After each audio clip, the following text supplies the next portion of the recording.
Oxford Readers Level 5 Great Expectations by Charles Dickens. 1 Pip Meets a Stranger.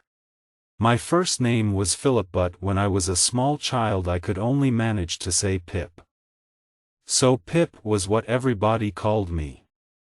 I lived in a small village in Essex with my sister, who was over 20 years older than me and married to Joe Gargery, the village blacksmith. My parents had died when I was a baby, so I could not remember them at all, but quite often I used to visit the churchyard about a mile from the village to look at their names on their gravestones. My first memory is of sitting on a gravestone in that churchyard one cold grey December afternoon, looking out at the dark flat wild marshes divided by the black line of the River Thames and listening to the rushing sound of the sea in the distance. "Don't say a word," cried a terrible voice as a man jumped up from among the graves and caught hold of me. "If you shout, I'll cut your throat." He was a big man dressed all in grey with an iron chain on his leg. His clothes were wet and torn. He looked exhausted and hungry and very fierce. I had never been so frightened in my whole life. "Oh, don't cut my throat, sir," I begged in terror. "Tell me your name, boy. Quick," he said, still holding me. "And show me where you live." "My name's Pip, sir. And I live in the village over there." He picked me up and turned me upside down. Nothing fell out of my pocket except a piece of old bread. He ate it in 2 bites like a dog and put me back on the gravestone. "So where are your father and mother?" he asked. "There, sir," I answered, pointing to their graves. "What?" he cried, and was about to run when he saw where I was pointing. "Oh," he said. "I see. They're dead. Well, who do you live with, if I let you live, which I haven't decided yet?" "With my sister, sir, wife of Joe Gargery the blacksmith." "Blacksmith, you say?" And he looked down at his leg. Then he held me by both arms and stared fiercely down into my eyes. "Now look here. You bring me a file.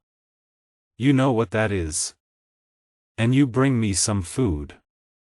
If you don't, or if you tell anyone about me, I'll cut your heart out." "I promise I'll do it, sir," I answered. I was badly frightened and my whole body was trembling. "You see," he continued, smiling unpleasantly, "I travel with a young man, a friend of mine, who roasts boys' hearts and eats them. He'll find you wherever you are and he'll have your heart. So bring the file and the food to that wooden shelter over there early tomorrow morning if you want to keep your heart, that is, remember, you promised." I watched him turn and walk with difficulty across the marshes, the chain hanging clumsily around his leg. Then I ran home as fast as I could. My sister, Mrs. Joe Gargery, was very proud of the fact that she had brought me up by hand. Nobody explained to me what this meant, and because she had a hard and heavy hand which she used freely on her husband as well as me, I supposed that Joe and I were both brought up by hand. She was not a beautiful woman, being tall and thin with black hair and eyes and a very red face. She clearly felt that Joe and I caused her a lot of trouble, and she frequently complained about it. Joe, on the other hand, was a gentle, kind man with fair hair and weak blue eyes, who quietly accepted her scolding. Because Joe and I were in the same position of being scolded by Mrs. Joe, we were good friends, and Joe protected me from her anger whenever he could. So when I ran breathless into the kitchen, he gave me a friendly warning. "She's out, look Angie, for you, Pip. And she's got the stick with her." This stick had been used so often for beating me that it was now quite smooth. Just then Mrs. Joe rushed in. "Where have you been, you young monkey?" she shouted. I jumped behind Joe to avoid being hit with the stick. "Only to the churchyard," I whispered, starting to cry. "Churchyard? If I hadn't brought you up, you'd be in the churchyard with our parents. You'll send me to the churchyard one day. Now let me get your supper ready, both of you." For the rest of the evening I thought of nothing but the stranger on the marshes. Sometimes as the wind blew round the house I imagined I heard his voice outside and I thought with horror of the young man who ate boys' hearts. Just before I went to bed we heard the sound of a big gun on the marshes. "Was that a gun, Joe?" I asked. "Ah," said Joe. "Another convict's escaped. One got away last night. They always fire the gun when one escapes." "Who fires the gun?" I asked. Joe shook his head to warn me. "Too many questions," frowned my sister. "If you must know, it's the men in the prison ships who fire the gun." "I wonder who is put into prison ships and why?" I asked in a general way, quietly, desperate to know the answer. This was too much for Mrs. Joe. "Listen, my boy, I didn't bring you up by hand to annoy people to death. There are ships on the river which are used as prisons. People who steal and murder are put in the prison ships and they stay there for years sometimes. And they always begin their life of crime by asking too many questions. Now go to bed." I could not sleep at all that night. I was in terror of the young man who wanted my heart, I was in terror of the man with the iron chain, I was in terror of my sister, who would soon discover I had stolen her food. As soon as there was a little light in the sky outside my window, I got up and went quietly down to the kitchen. I stole some bread, cheese, and a big meat pie, hoping that, as there was a lot of food ready for Christmas, nobody would notice what was missing. I did not dare take the whole brandy bottle, so I poured some into a smaller bottle to take away with me. Then I filled up the brandy bottle with what I thought was water from a big brown bottle. I took a file from Joe's box of tools, and ran out onto the dark marshes. The mist was so thick that I could not see anything. Although I knew my way to the shelter very well, I almost got lost this time. I was near it when I saw a man sitting on the ground half asleep. I went up and touched his shoulder. He jumped up and it was the wrong man. He was dressed in grey too and had an iron chain on his leg. He ran away into the mist. "It's the young man," I thought, feeling a pain in my heart. When I arrived at the shelter I found the right man. He looked so cold and hungry that I felt sorry for him. Trembling violently he swallowed the brandy and ate the food like a hunted animal, looking around him all the time for danger. "You're sure you didn't tell anyone? Or bring anyone?" "No, sir." "I'm glad you're enjoying the food, sir." "Thank you, my boy. You've been good to a poor man. But I'm afraid there won't be any left for him." "Him? Who's that?" My friend stopped in the middle of eating. "The young man who travels with you." "Oh, him," he replied, smiling. "He doesn't want any food." "I thought he looked rather hungry," I answered. He stared at me in great surprise. "Looked? When?" "Just now, over there. I found him half asleep and I thought it was you." He was dressed like you, and I was anxious to express this politely. He had the same reason for wanting to borrow a file. "Then I did hear them fire the gun last night. You know, boy, when you're on the marsh alone at night you imagine all kinds of things, voices calling, guns firing, soldiers marching. But show me where this man went. I'll find him and I'll finish with him. I'll smash his face. Give me the file first." I was afraid of him now that he was angry again. "I'm sorry, I must go home now," I said. He did not seem to hear, so I left him bending over his leg and filing away at his iron chain like a madman. Halfway home I stopped in the mist to listen, and I could still hear the sound of the file. "To catching a convict." All that morning I was frightened that my sister would discover that I had stolen from her, but luckily she was so busy cleaning the house, and roasting the chickens for our Christmas lunch, that she did not notice that I had been out, or that any food was missing. At 1:30 our 2 guests arrived. Mr. Wopsle had a large nose and a shining, bald forehead, and was the church clerk. Mr. Pumblechook, who had a shop in the nearest town, was a fat, middle-aged man with a mouth like a fish, and staring eyes. He was really Joe's uncle, but it was Mrs. Joe who called him uncle. Every Christmas Day he arrived with 2 bottles of wine, handing them proudly to my sister. "Oh, Uncle Pumblechook! This is kind," she always replied. "It's no more than you deserve," was the answer every time. Sitting at table with these guests I would have felt uncomfortable even if I hadn't robbed my sister. Not only was Pumblechook's elbow in my eye, but I wasn't allowed to speak, and they gave me the worst pieces of meat. Even the chickens must have been ashamed of those parts of their bodies when they were alive. And worse than that, the adults never left me in peace. "Before we eat, let us thank God for the food in front of us," said Mr. Wopsle in the deep voice he used in church. "Do you hear that?" whispered my sister to me. "Be grateful. Especially," said Mr. Pumblechook firmly, "be grateful, boy, to those who brought you up by hand." "Why are the young never grateful?" wondered Mr. Wopsle sadly. "Their characters are naturally bad," answered Mr. Pumblechook, and all 3 looked unpleasantly at me.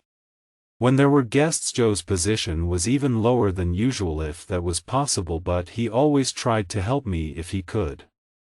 Sometimes he comforted me by giving me extra gravy. He did that now. "Just imagine, boy," said Mr. Pumblechook, "if your sister hadn't brought you up." "You listen to this," said my sister to me crossly. "If, as I say, she hadn't spent her life looking after you, where would you be now?" Joe offered me more gravy. "He was a lot of trouble to you, madam," Mr. Wopsle said sympathetically to my sister. "Trouble?" she cried. "Trouble?" And then she started on a list of all my illnesses, accidents, and crimes, while everybody except Joe looked at me with disgust. Joe added more gravy to the meat swimming on my plate, and I wanted to pull Mr. Wopsle's nose. In the end Mrs. Joe stopped for breath and said to Mr. Pumblechook, "Have a little brandy, uncle. There is a bottle already open." It had happened at last. Now she would discover I had stolen some brandy, and put water in the bottle. Mr. Pumblechook held his glass up to the light, smiled importantly at it, and drank it. When, immediately afterwards, he jumped up and began to rush round the room in a strange wild dance, we all stared at him in great surprise. Was he mad?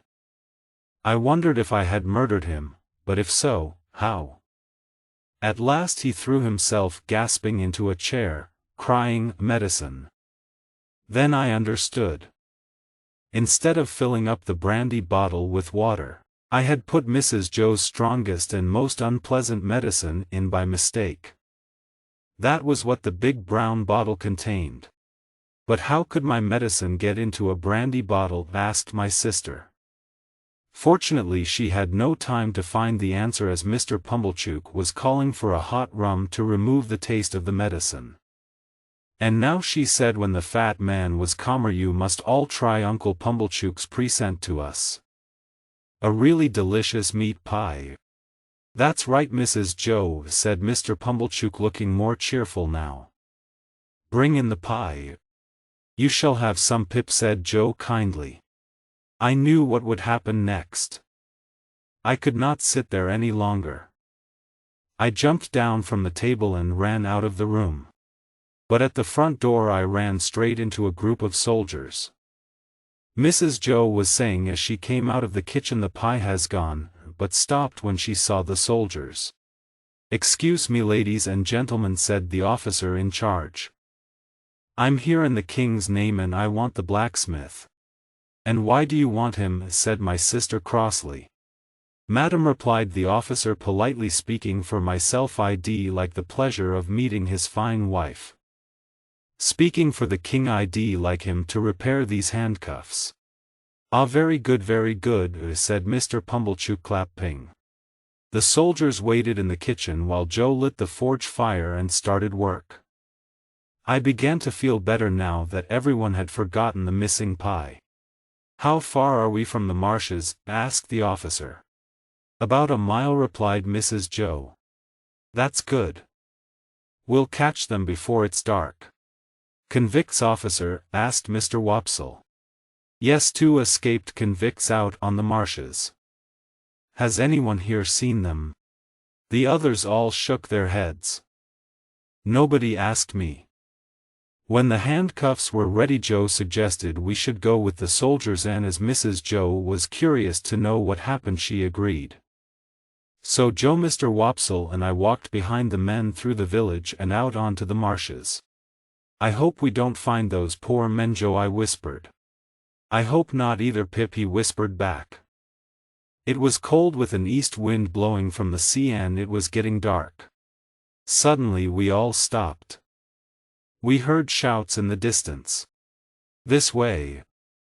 Run!" the officer ordered, and we all rushed in that direction.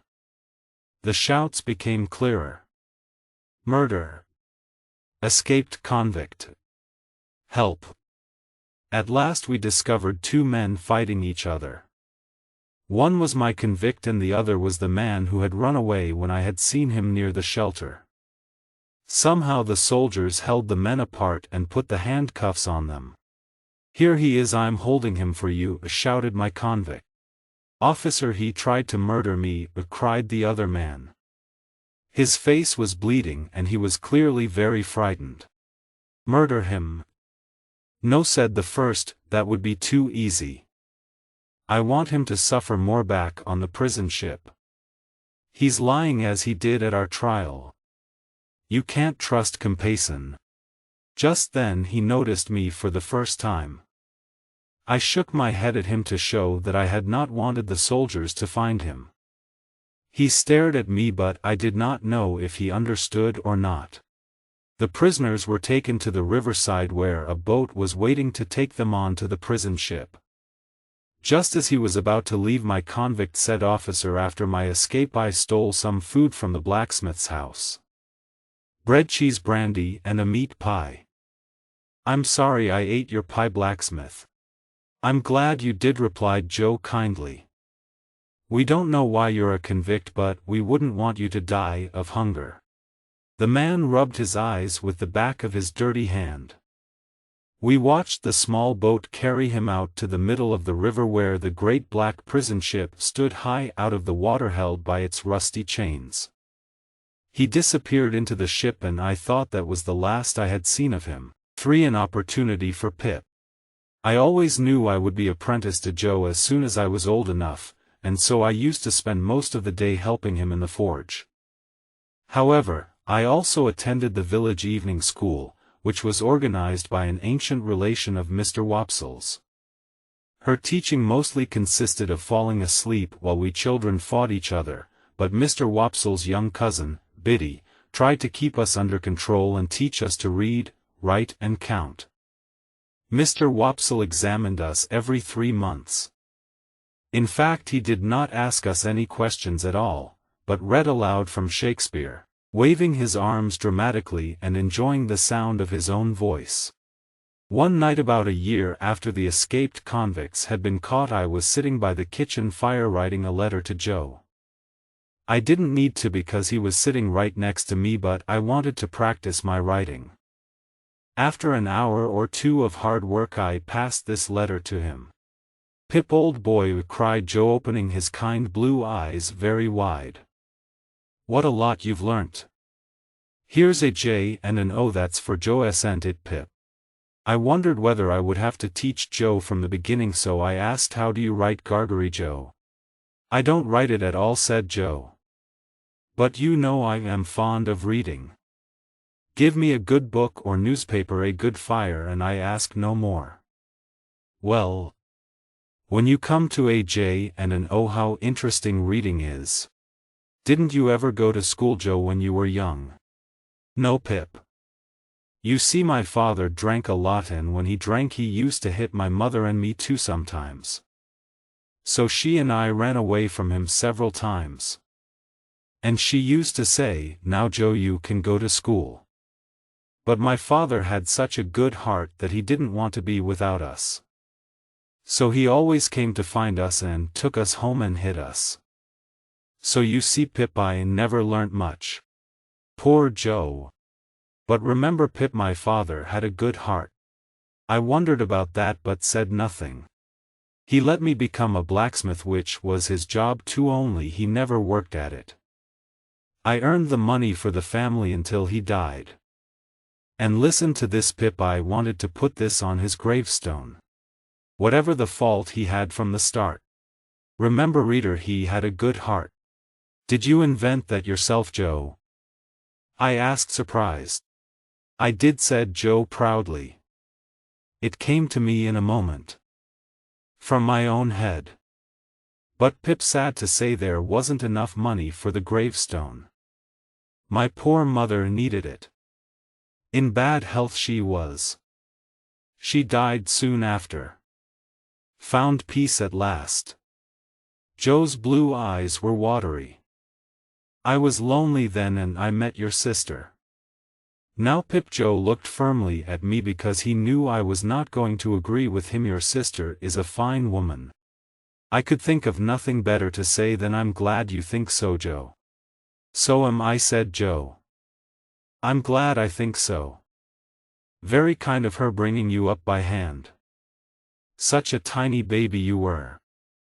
So when I offered to marry your sister, I said, and bring the poor little child to live with us.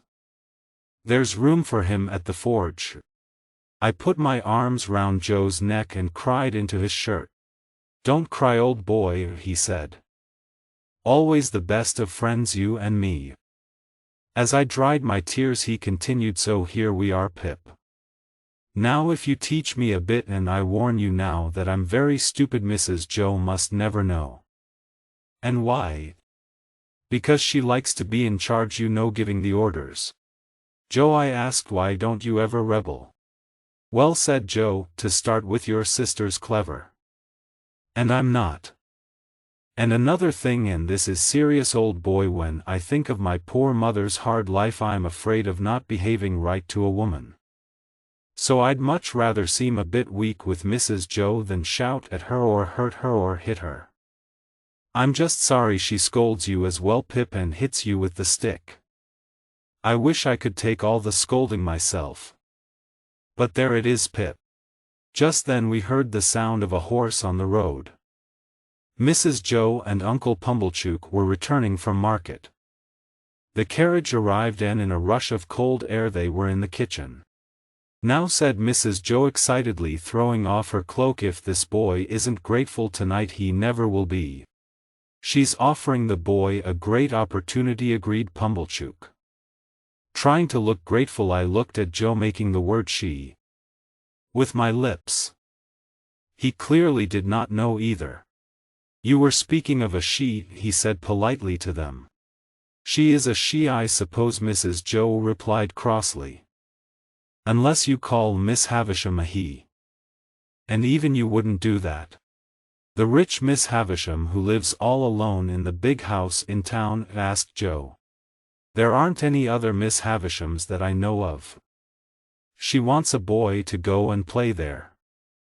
She asked Uncle Pumblechook if he knew of anyone.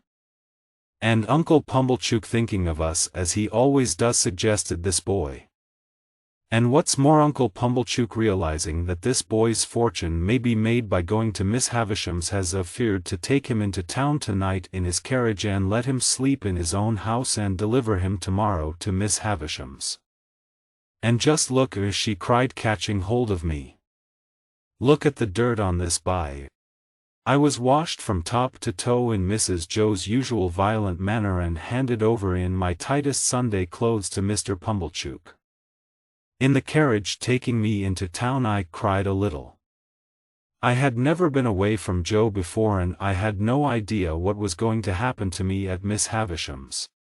Mr. Pumblechook seemed to agree with my sister that I should be punished as much as possible even when eating, and so for breakfast next morning he gave me a large piece of bread with very little butter and a cup of warm water with very little milk, and insisted on checking my learning. What 7 and 13, boy? He continued testing me all through breakfast. And 9. And 11. So I was glad to arrive at Miss Havisham's house at about 10 o'clock. It was a large house made of old stone and with iron bars on the windows. We rang the bell and waited at the gate. Even then Mr. Pumblechook said in 14, but I pretended not to hear him. Then a young lady came to open the gate and let me in. Mr. Pumblechook was following me when she stopped him. "Do you wish to see Miss Havisham?" she asked. "If Miss Havisham wishes to see me," answered Mr. Pumblechook, a little confused. "Ah," said the girl, "but you see she doesn't." Mr. Pumblechook dared not protest, but he whispered angrily to me before he turned away, "Boy, behave well here and remember those who brought you up by hand."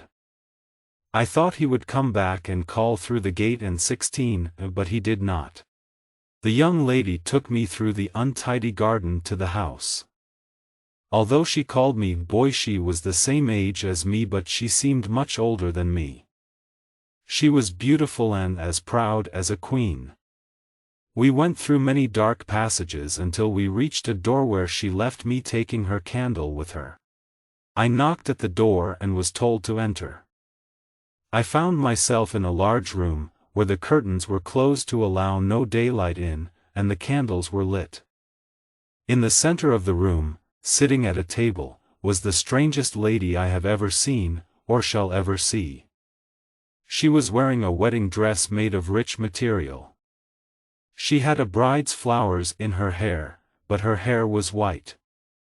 There were suitcases full of dresses and jewels around her, ready for a journey. She only had one white shoe on.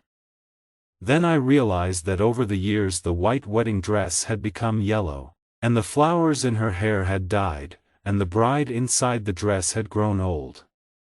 Everything in the room was ancient and dying. The only brightness in the room was in her dark old eyes, that stared at me. "Who are you?" said the lady at the table. "Pip, madam. Mr. Pumblechook's boy. Come to play. Come close. Let me look at you." As I stood in front of her, I noticed that her watch and a clock in the room had both stopped at 20 minutes to 9. "You aren't afraid of a woman who has never seen the sun since you were born?" asked Miss Havisham. I am sorry to say I told a huge lie by saying no. "Do you know what THS is?" she asked, putting her hand on her left side. "Yes, madam." It made me think of my convict's traveling companion. "Your heart, madam," I added. "My heart." "Broken," as she cried almost proudly with a strange smile. Then she said, "I am tired. I want to see something different. Play." No order could be more difficult to obey in that house and that room. I was desperate enough to consider rushing round the table pretending to be Pumblechook's carriage, but I could not make myself do it and just stood there helplessly. "I'm very sorry, madam," I said. "My sister will be very angry with me if you complain, but I can't play just now. Everything is so strange and new and sad." I stopped, afraid to say more. Miss Havisham looked down at her dress and then at her face in the mirror on the table. "So strange to him, so well known to me," she whispered. "So new to him, so old to me. And so sad to us both. Call Estella." When Estella finally came with her candle along the dark passage, Miss Havisham picked up a jewel from her table and put it in Estella's hair. "Very pretty, my dear. It will be yours one day. Now let me see you play cards with this boy." "With this boy? But he's a common working boy." I thought I heard Miss Havisham whisper, "Well, you can break his heart." She sat like a dead body, ready for the grave, watching us play cards in the candlelight. I almost wondered if she was afraid that daylight would turn her into dust. "What coarse hands this boy has! And what thick boots!" cried Estella in disgust before we had finished our first game. I was suddenly aware that what she said was true. "What do you think of her?" whispered Miss Havisham to me. I think she's very proud, I whispered back. Anything else? I think she's very pretty. Anything else? I think she's very rude, and I'd like to go home and never see her again, although she's so pretty. I don't know. I'd like to go home now. Miss Havisham smiled. You can go home. Come again in 6 days' time. Estella give him some food. Geo Pip. And so I found mice. For a present from a stranger. I desperately wanted to be accepted by Estella. I realized I could never become well educated just by attending old Mrs. Wopsle's evening school, so I asked Mr. Wopsle's cousin Biddy to teach me everything she knew. She helped me as much as she could, but I knew it would take a long time to reach Estella's level. One evening I went to fetch Joe from the village pub, where my sister sometimes allowed him to smoke his pipe and have a beer. Mr. Wopsle and Joe were sitting with a stranger, a man I'd never seen before. One of his eyes was half closed and he wore a big hat which covered most of his head. He suddenly looked interested when I arrived and rubbed his leg in a rather strange way. He had just ordered hot rum for the three of them. "It's lonely country round here, gentlemen," he said. "Yes," said Joe, "just marshes down to the river." "Do people ever spend the night on the marshes?" "No," replied Joe, "except an escaped prisoner sometimes. Difficult to find they are. Went out to look for one once, me and Mr. Wopsle and young Pip here." "Didn't we, Pip?" "Yes, Joe." The stranger looked at me with his good eye. "What's his name?" "Pip." "Your son, is he?" "The boy is the blacksmith's wife's brother," explained Mr. Wopsle in his official church clerk's voice. When the drinks arrived, the stranger did something that he wanted nobody to see except me. He mixed his hot rum and water, not with a spoon but with a file, which he put back in his pocket when he had finished. As soon as I saw the file I knew it was the one I had stolen from Joe, and I knew that this man knew my convict. I stared at him in horror. The men continued their conversation in a friendly way until Joe stood up to leave and took my hand. "Wait a moment," said the stranger. "I'd like to give the boy something," and wrapping a coin in some old paper from his pocket handed it to me. "That's yours," he told me, giving me a look full of meaning. "Thank you, sir," I said, still staring at him. Together Joe and I walked home, Joe with his mouth open all the way so that my sister would not notice the smell of rum on his breath. But when we arrived home we found the stranger had given me £2 notes as well as the coin. My sister thought it must have been a mistake and kept the pound notes in case he came back for them. But I knew they came from my convict, and I felt that having criminal friends made me more common than ever. The next time I went to Miss Havisham's I was shown into a different room to wait. Several ladies and gentlemen relations of hers were there. They all turned and looked at me in disgust when I was the first to be called by Estella. As Estella was leading me along the dark passages she stopped suddenly and put her face close to mine.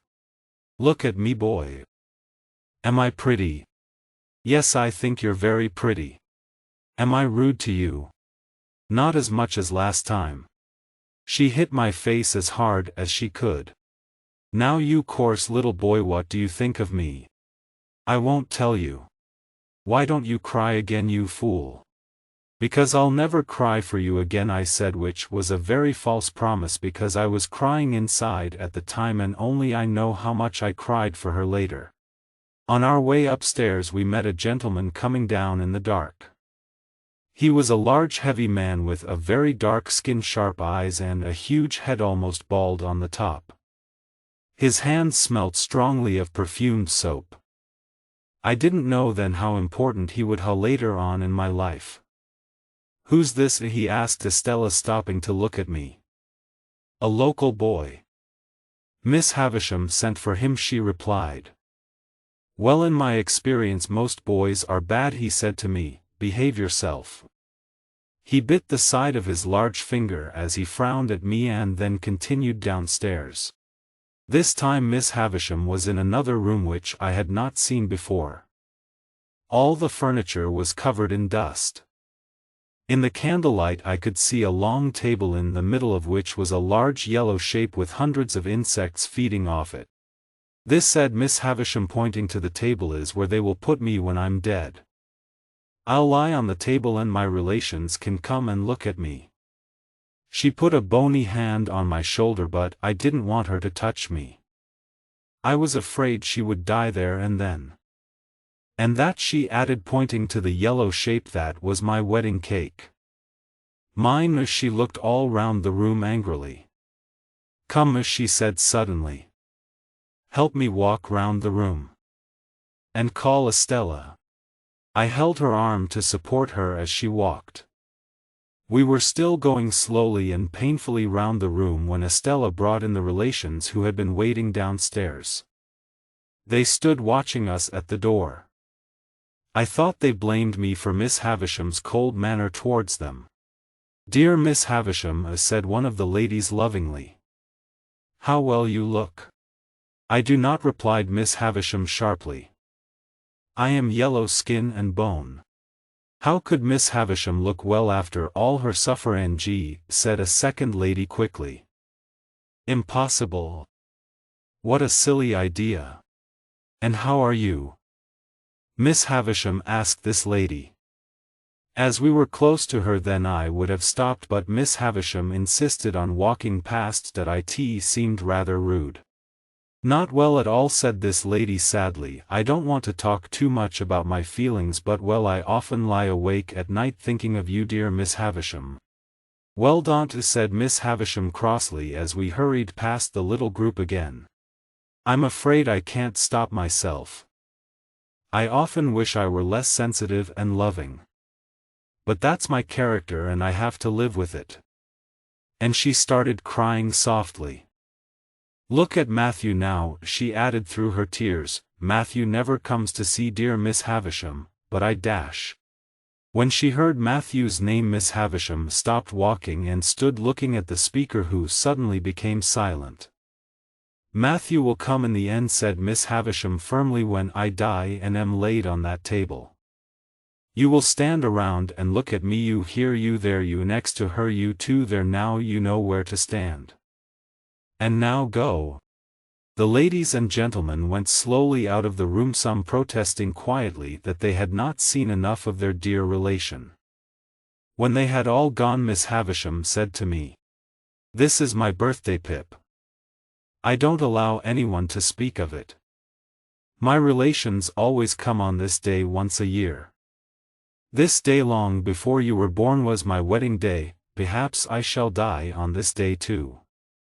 And when they lay me in my wedding dress on that table, I'll have my revenge on him." In the heavy air of that dark dusty room she was a ghostly figure in her yellow-white dress. There was a long silence.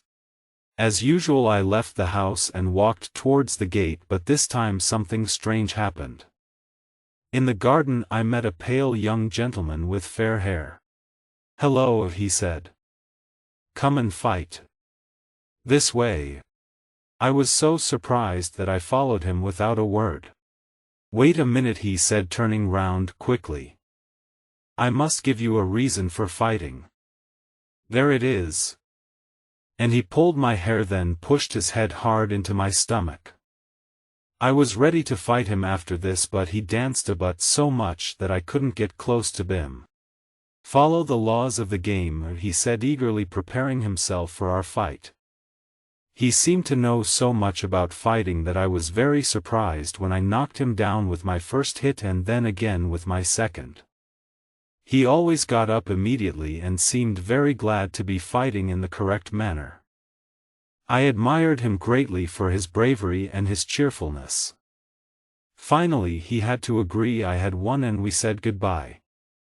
When I reached the gate I found Estella waiting for me. She seemed very pleased about something. I wondered if she had been watching our fight. Before I went out she said, "Here. You can kiss me if you like." I kissed her cheek. It was true I wanted to kiss her very much, but I felt that kiss was almost like a coin thrown to a poor common boy and not worth anything. I didn't see the pale young gentleman there again. I continued my visits to Miss Havisham for almost a year. She took great pleasure in watching my growing admiration for Estella and my unhappiness when Estella laughed at me. "Go on, my love," she used to whisper in Estella's ear, "break men's hearts and have no mercy. I want my revenge." Meanwhile my sister and that fool Pumblechook never stopped discussing Miss Havisham and her considerable wealth. They were sure I could expect a large present from her either before or after her death. But one day Miss Havisham decided it was time to apprentice me to Joe and told me to bring him to her house. My sister was very angry because she was not invited as well. Dear old Joe simply could not believe his eyes when he and I entered Miss Havisham's room the next day. The darkness, the candles, the dust, the ancient furniture, the old lady in her bride's dress, it was almost too much for Joe's limited intelligence. That may be why he refused to speak to Miss Havisham directly but spoke only to me during the conversation. I was ashamed of him, especially as I could see Estella laughing at me over Miss Havisham's shoulder. "So," began Miss Havisham, "you Joe Gargery blacksmith are ready to take Pip as an apprentice." "You know, Pip," replied Joe, "how we've both been looking forward to working together. Haven't we, Pip? You don't expect any payment when he becomes your apprentice," she continued. "Now, Pip," said Joe, rather offended, "that question doesn't need an answer. Between you and me. Does it, Pip?" Miss Havisham looked kindly at Joe. I think she understood more of his character than Estella did. She picked up a little bag from the table. "Pip has earned something here. There are £25 in this bag. Give it to your master, Pip." The strange situation seemed to have made Joe go mad. Even now he insisted on speaking to me. "This is very generous of you, Pip. Very generous. Now, old boy, we must try to do our duty to each other, mustn't we, Pip?" "Goodbye, Pip," said Miss Havisham. "Take them out, Estella." "Shall I come again?" I asked. "No, Gargery. 5 Pip's sister is attacked." In a single year everything had changed. Before I went to Miss Havisham's and met Estella, I had always wanted to be apprenticed to Joe, and I had always been happy at home, in spite of my sister's scolding. Now I was ashamed of my home and my work. I was very miserable. Because of Joe, however, I stayed at the forge and did my best to work hard. That I'm glad that I never told him how unhappy I was then. I tried to follow his example and become an honest, happy, hard-working man. But all the time I thought of Estella. My worst fear was that one day she would come to the forge and see me working as a common blacksmith, with black face and hands. She would certainly turn away in disgust. In the evenings I studied as hard as I could, educating myself for Estella. Whatever I learnt I shared with Joe, not, I'm afraid, so that he would be more educated, but so that I would be less ashamed of him in front of Estella. One Sunday Joe and I went out on the marshes as usual to study together. I don't think he ever remembered anything from one week to the next, but he smoked his pipe comfortably, looking as intelligent as he could. I had a question I had been intending to ask him. "Joe, do you think I should visit Miss Havisham again?" "Well, Pip," said Joe, "will she think you expect her to give you something?" "She told me she wouldn't give you anything else." "But Joe, I've been apprenticed nearly a year now and I've never thanked her." "That's true, Pip," said Joe slowly. "Could you give me a half-day's holiday tomorrow, Joe? I would like to visit Miss Havisham." "Her name isn't Havisham as far as I know, Pip," said Joe very seriously. "I know, Joe. Please, Joe." "All right, Pip, but if she isn't happy to see you, better not go again." Joe had another blacksmith working for him at the forge. His name was Orlick and he had no friends or family in the village. He was a big strong lazy man who moved about in a strangely unhurried way, his shoulders bent and his eyes on the ground. For some reason he never liked me even when I was a child, and when I became Joe's apprentice he seemed to hate me. When he heard about my half-day holiday he threw down his hammer angrily. "Come now, master," he said to Joe. "If young Pip's having a holiday, give me one too." "Well," nodded Joe after thinking for a moment, "I will." Just then my sister, who had secretly been listening outside the forge, called to Joe through one of the windows, "You fool! You think you a rich man giving a holiday to a lazy man like that Orlick? I wish I were his master. I'd soon show him. You want to be everybody's master," Orlick told her angrily. "And what's more, you're a wicked, ugly old woman." "What did you say?" cried my sister, beginning to scream. Oh, what did you call me? Hold me, someone." Little by little she was deliberately making herself angry. Joe and I had seen this happen many times before. "Hold you," said Orlick in disgust. "If you were my wife I'd hold you tight round the neck until you couldn't breathe." "Oh," screamed my sister. "Me a married woman, being spoken to like this, in my own house, and my husband standing nearby. Oh. And like a mad woman she pulled her hair loose and rushed at the forge door, which I had luckily locked. Poor Joe had no choice. He had to challenge Orlick to fight. But Joe was the strongest man in the village, and very soon Orlick, like the pale young gentleman, was lying on the ground. Then Joe unlocked the door and picked up my sister, who had dropped unconscious to the ground, but only after watching the fight through the window. She stayed in the kitchen for the rest of the day, and Joe and Orlick shared a glass of beer peacefully together in the forge. That afternoon when I arrived at Miss Havisham's house, it wasn't Estella who opened the gate but a cousin of the old lady's. Miss Havisham looked just the same as before. "Well?" she said, "I hope you don't expect me to give you anything." "No, indeed, Miss Havisham. I only want you to know that I'm very grateful to you for helping me become Joe's apprentice." "Good. Come and see me again, on your birthday." "Ah," she cried suddenly, "you're looking for Estella, aren't you?" "Answer." "Yes," I admitted. "I hope Miss Estella is well." "She's abroad, receiving a lady's education. She's more beautiful than ever, and admired by all who see her. Do you feel you've lost her?" She gave such an unpleasant laugh with these last words that I didn't know what to say, and as I left the house I felt even more miserable. On my way through town I met Mr. Wopsle, and together we started the long walk home to the village. It was a dark, wet, misty night, and we could only just see someone ahead of us. "Hello," we called, "is that Orlick?" "Yes," he answered. "I'll walk home with you. Been in town all afternoon, I have." "Did you hear the big gun firing from the prison ships? Must be some prisoners who escaped." That made me think of my convict. We didn't talk any more but walked along in silence. We heard the gun firing several times. It was late by the time we got to the village, and we were surprised to see lights on at the pub and people running in and out.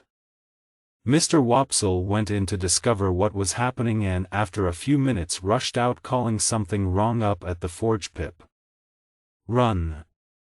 They say perhaps it was an escaped convict who got into the house while Joe was out. Someone's been attacked." We didn't stop running until we reached the forge. In Mrs. Joe's kitchen there was a doctor and Joanne, a group of women. And on the floor in the middle of them all was my sister lying unconscious. She would never scold us again. Joe had been at the pub that evening, and when he arrived home just before 10 he found her on the floor. Nothing had been stolen, she had been hit violently on the back of the head with a heavy weapon. On the floor beside her was a convict's iron chain. It did not belong to the prisoners who had escaped that day. The police spent the next week investigating the attack, but did not arrest anybody. I felt sure the iron chain belonged to my convict, but I did not think he had attacked my sister. The attacker could have been either Orlick, or the stranger who had shown me the file. But several witnesses had seen Orlick in town all evening. My only reason for suspecting him was his quarrel with my sister, but she had quarreled with everyone in the village 10,000 times. And if the stranger had come to ask for his £2 back, my sister would gladly have given it to him, so I could not imagine who her attacker was. She lay ill in bed for a long time. She could not speak or understand much, and her character was greatly changed. She had become quiet, patient, and grateful for all our care. She used to write a word or draw a picture when she wanted something, and we tried to discover what she meant. She needed someone to take care of her all the time, and luckily old Mrs. Wopsle had just died, so Biddy came to live with us. She understood my sister perfectly and looked after us all very well. One day my sister drew a tea and seemed to want it very much. I brought her toast and tea, but Biddy knew immediately. "It's not a tea, it's Orlick's hammer," she cried. She's forgotten his name, but she wants to see Orlick. I must say Elle expected to see my sister accuse Orlick of attacking her, but instead she seemed very pleased to see him. She often used to ask for him after that, and nobody knew why. One Sunday I asked Biddy to come for a walk on the marshes. "Biddy," I said seriously, "promise to keep this a secret. I'm going to tell you something. I want to be a gentleman. Don't you think you're happier as you are?" she replied. I had often wondered this myself, but I didn't want to hear it from her. "It's a pity, I know," I said. "It would have been much better if I could have been happy working at the forge. Perhaps you and I would have spent more time together. I would have been good enough for you, wouldn't I, Biddy?" "Oh yes," she said sadly. "But I don't ask for very much. The point is," I continued crossly, "if nobody had told me I was coarse and common, I wouldn't have thought about it." Biddy looked at me interested. "That wasn't a true or polite thing to say." "Who said it?" "It was the beautiful young lady at Miss Havisham's, and I admire her greatly, and I want to be a gentleman for her." The words rushed out before I could stop them. Biddy said gently, "She may not be worth the trouble, Pip. That may be true, but I can't stop myself admiring her." Biddy was the most sensible of girls and did not try to persuade me any more. As we walked home I felt rested and comforted. "Pip, what a fool you are," I said to myself. I realized how much happier I would always be with Biddy than with Estella. "Biddy, I wish I could make myself fall in love with you," I said suddenly. "You don't mind my speaking so openly, as you're such an old friend?" "No, of course not. But you never will fall in love with me, you see," she answered a little sadly. I wondered if I should continue working with Joe in a plain, honest way of life and perhaps marry Biddy. Or dare I hope that Miss Havisham would make my fortune and marry me to Estella. 6 Great Expectations. One Saturday evening, when I had been apprenticed to Joe for 4 years, he and I were sitting in the pub with some of the villagers, listening to Mr. Wopsle. He was giving a dramatic reading of a newspaper report of a murder trial, and we all enjoyed watching him act the main characters.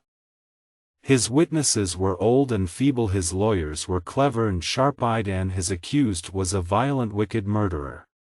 Suddenly we became aware of a strange gentleman who had also been listening and was now looking coldly at us. "Well," he said to us, biting the side of his finger, "so you've decided the accused was the murderer, have you?" "Sir," answered Mr. Wopsle firmly, "yes, I do think he is guilty." We all nodded our heads in agreement.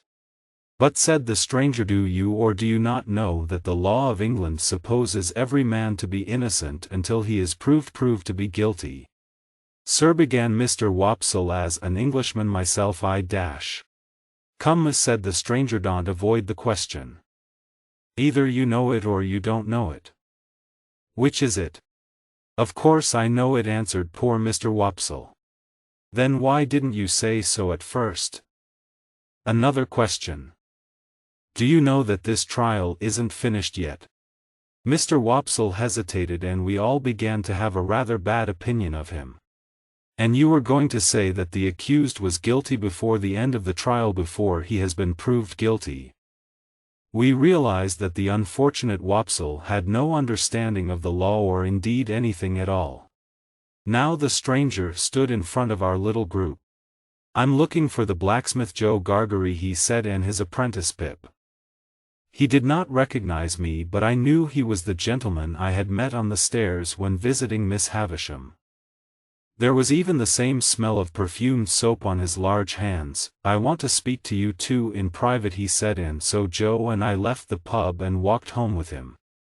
"My name is Jaggers and I'm a lawyer," he said when he reached the forge. "Joe Gargery, I am sent by someone who suggests canceling this boy's apprenticeship to you. Would you want any money if you lost your apprentice?" "I'd never stand in Pip's way, never," said Joe, staring. "The answer is no." "Don't try to change that answer later," said Mr. Jaggers. "Now what I have to say, and remember I'm only an agent, I don't speak for myself, is that this young man has great expectations." Joe and I gasped and looked at each other.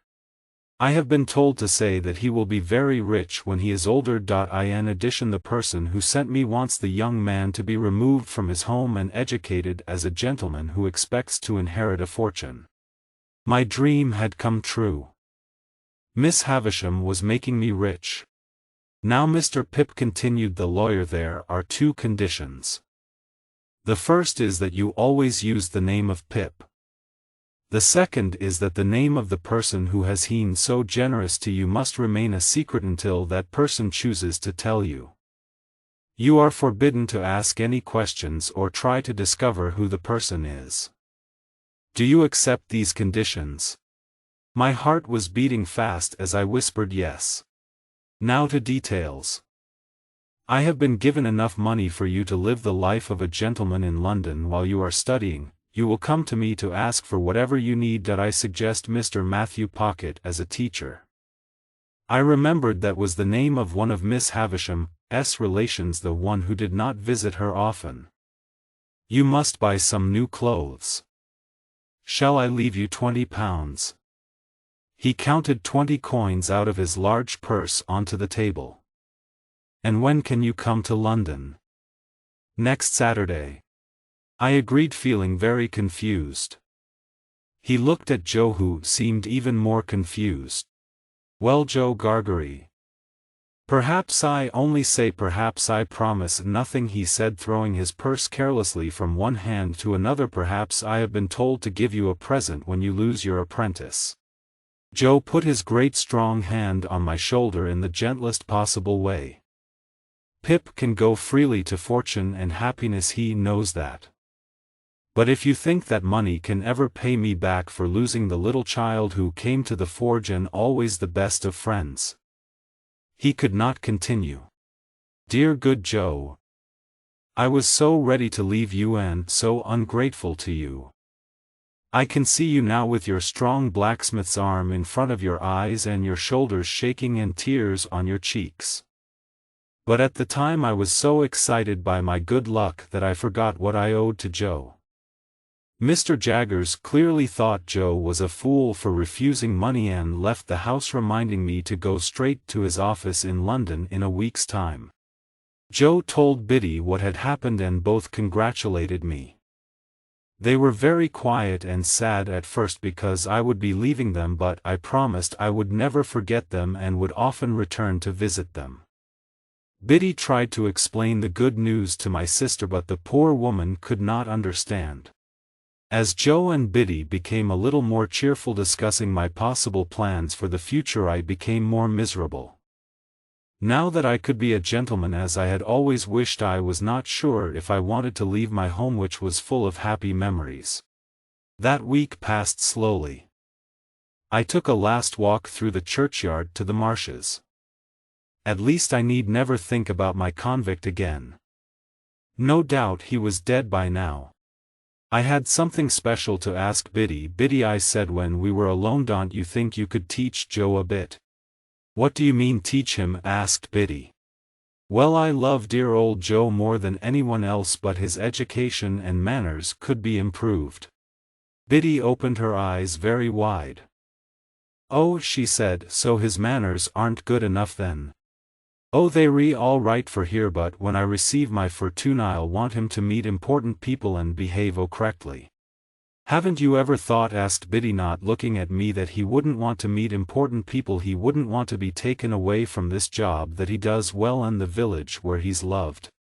Now Biddy, I said crossly, are you jealous of my good luck? I didn't expect this of you. This is a bad side of your character, Biddy. Whether you scold me or thank me, I'll always do my best for the family at all times. And I'll always remember you whatever you think of me, said poor Biddy. I was not pleased with this interview and thought it was strange that the news of my expectations had not made me happier. When I went into town to order my new clothes, Mr. Pumblechook was waiting for me at the door of his shop. My dear friend, if you will allow me to call you that, he cried, shaking both my hands, let me congratulate you on your fortune. Nobody deserves it more than you. He seemed so much more sensible than before that I agreed to have lunch with him. When I think, he said happily, that I, Pumblechook, was able to help in my small way by taking you to play at Miss Dash. Remember, I stopped him, we must never say anything about the person who is being so generous to me. Don't worry, trust me, my dear friend. Have some wine, have some chicken. Oh, chicken, you didn't think when you were running around on the farm that you would be lucky enough to be served to one who may I? And he jumped up to shake my hand again. As we drank our wine, Pumblechook reminded me of the happy times he and I had spent together during my childhood. I did not remember it quite like that, but I began to feel he was a good-hearted, sincere man. He wanted to ask my advice on a business matter. He said he was hoping to find a young gentleman who would put money into his business and seemed very interested in my opinion. And may I? He shook hands with me again. You know, I always used to say, that boy will make his fortune. He's no ordinary boy. He had certainly kept his opinion very secret, I thought. There was one person I really wanted to visit before going to London. Dressed in my new clothes, I went to Miss Havisham's house, where her cousin opened the gate to me again. Well, Pip, said Miss Havisham to me when she saw me. I'm going to London tomorrow, Miss Havisham, I said, choosing my words carefully, and I wanted to say goodbye. I've been so lucky since I saw you last, and I'm so grateful for it. Good, she replied, looking delightedly at her cousin, who was staring at my new clothes. I know about it. I've seen Mr. Jaggers. So a rich person has adopted you. Yes, Miss Havisham. She smiled cruelly at her cousin, who was looking rather ill. Remember to do what Mr. Jaggers tells you. And you will always keep the name of Pip, won't you? Goodbye, Pip. She gave me her hand and I kissed it. It seemed the natural thing to do. And so I left the old lady in her bride's dress in the candlelight with the dusty furniture around her. On Saturday morning I was in such a hurry that I only said a quick goodbye to my family, before setting out to walk the few miles into town for the London coach. As I left the peaceful sleeping village, the mist over the marshes was rising, to show me the great unknown world I was entering. Suddenly I realized what I was leaving behind: my childhood, my home, and Joe. Then I wished I had asked him to walk with me to the coach, and I could not stop crying. Whenever the horses were changed on the journey, I wondered with an aching heart whether to get down and go back to say goodbye properly. But the mist had completely risen now, and my new world lay ahead of me. 7. Pip arrives in London. At that time everybody in England agreed that London was a wonderful city. So I was surprised to find it rather ugly, with narrow dirty streets and people crowded into tiny houses. I was frightened by its huge size. At Smithfield, the meat market, I was shocked by the dirt and blood everywhere. Then I came to Newgate Prison, where a drunk old man showed me the place where prisoners were hanged and told me excitedly that 4 men would die there tomorrow. I was disgusted by this news. My first impression of London could not have been worse. However, I managed to find Mr. Jaggers' office, noticing that other people were waiting for the great man too. After some time he appeared walking towards me. His clients all rushed at him together. He spoke to some and pushed others away. One man held on to the lawyer's sleeve. "Please, Mr. Jaggers," he begged, "my brother is accused of stealing silver. Only you can save him. I'm ready to pay anything." "Your brother," repeated the lawyer. "And the trial is tomorrow." "Well, I'm sorry for you and him. I'm on the other side." "No, Mr. Jaggers," cried the man desperately, tears in his eyes. "Don't say you're against him. I'll pay anything." "Get out of my way," said Mr. Jaggers, and we left the man on his knees on the pavement. Now Mr. Jaggers turned to me and told me that on Monday I would go to Matthew Pocket's house to start my studies, but until then I would stay with his son Herbert, who lived nearby. Wemmick, Mr. Jaggers' clerk, showed me the way to Mr. Pocket's rooms. He was a short, dry man with a square, expressionless face, between 40 and 50 years old. His mouth was so wide that it looked like a post-box and gave the impression of smiling all the time. "Is London a very wicked place?" I asked him, trying to make conversation as we walked. "You may be robbed or murdered in London. But that may happen to you anywhere if there is any profit in it for the criminal." I was not sure whether I looked forward to living in London, where people like Wemmick accepted crime so calmly. We arrived at Herbert Pocket's rented rooms. The building was the dirtiest I had ever seen, with broken windows and dusty doors. It stood in a little square with dying trees around it. I looked in horror at Mr. Wemmick. "Ah," he said, not understanding my look. "Its quiet position makes you think of the country." "I quite agree. Goodbye, Mr. Pip." I went up the stairs, where there was a note on Mr. Pocket's door saying "returning soon." His idea of "soon" was not the same as mine. About half an hour later I heard footsteps rushing upstairs, and a young man of my age appeared breathless at the door. "Mr. Pip," he said. "I'm so sorry I'm late." I greeted him in a confused manner, unable to believe my eyes. Suddenly he looked closely at me and gasped. "But you're the boy at Miss Havisham's." "And you," I said, "are the pale young gentleman." We both started laughing and shook hands. "Well," he said, "I hope you'll forgive me for having knocked you down that day." In fact, I had knocked him down. But I did not contradict him. "Do you know why I was there?" he asked. "I had been invited to Miss Havisham's to see if she liked me. I suppose I didn't make a good impression on her. If she had liked me, I could be a rich man and engaged to Estella by now." "Were you disappointed?" I asked. "Oh, I wouldn't want to marry Estella. She's a hard, proud girl, and Miss Havisham has brought her up to break men's hearts as a revenge on all men." "Is she a relation of Miss Havisham's?" I asked.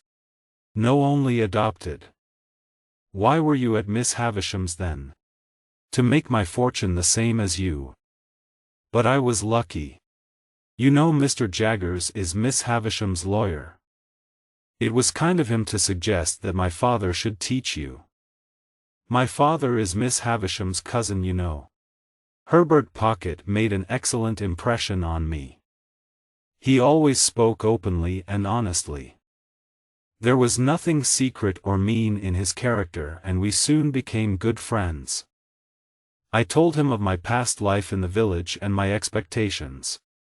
"Call me Herbert," he said. "Would you mind my calling you Handel? There's a wonderful piece of music by Handel called The Blacksmith which reminds me of you." Of course I agreed, and as we sat down to dinner Herbert told me Miss Havisham's sad story. Her mother died young. Her father was very rich and very proud with only one child, Miss Havisham, by his first wife. Then he married his cook and had a son by her.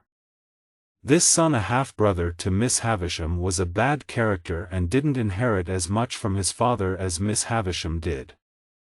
And so perhaps he was angry with her for influencing her father against him.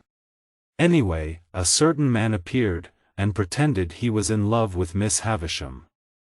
She was certainly in love with him, and gave him whatever money he asked for. My father was the only one of her relations who dared to tell her that this man should not be trusted. She was so angry that she ordered my father straight out of the house, and he has never seen her since. Her other relations were not interested in her happiness but only in inheriting her wealth, so they said nothing. The couple fixed the wedding day, the guests were invited, the dress and the cake were brought to the house. The day came, but the man did not. He wrote a letter, which she received at 8:50 when she was dressing for her wedding. I said, "Yes," so she stopped the clocks at that moment. She was very ill for a while and since then has not seen daylight. People think that her half-brother sent the man to get money from her and that he shared the profits. Perhaps he hated her for inheriting most of the Havisham fortune. Nobody knows what happened to the two men.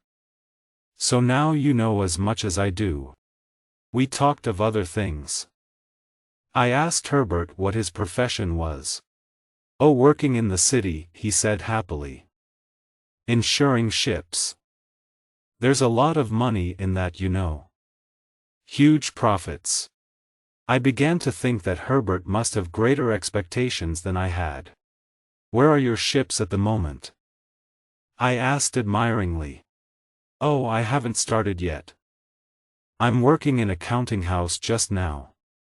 They don't pay me much, but I'm looking about me for a good opportunity. Then I'll make my fortune."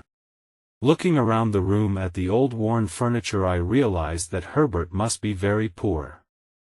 And although he seemed full of hope for the future, somehow I thought he would never be very rich or successful. He and I spent a happy weekend visiting London together. Although it was all very exciting, I could not avoid noticing the dirt and bad smells and heat, and I compared it sadly with my village home which now seemed so far away. Visiting Mr. Wemmick and Mr. Jaggers. Herbert introduced me to his father, who lived the other side of London in Hammersmith. In the next few months I studied hard with Mr. Pocket, who was always a most kind and helpful teacher. I divided my time between Herbert's and his father's home. If I needed money I collected it from Wemmick at Mr. Jaggers' office, and there seemed to be plenty of money available. There were two other gentlemen studying at Mr. Pocket's. They were quite different from each other. Bentley Drummle came from a rich family living in the country.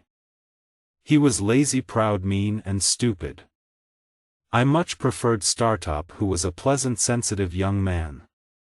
He and I used to row our boats up and down the river together. But Herbert was my greatest friend, and we used to spend most of our time with each other. One day when I was collecting my money from Wemmick, he invited me to his house at Walworth, a village outside London. "You don't mind walking there, Mr. Pip?" he asked. "I like to get some exercise if I can. For dinner we're having a roast chicken. I think it'll be a good one because I got it from one of our clients. I always accept any little presents from clients, especially if it's cash or anything that can easily be changed into cash. You see these rings I'm wearing? Given by clients just before they died. All hanged they were.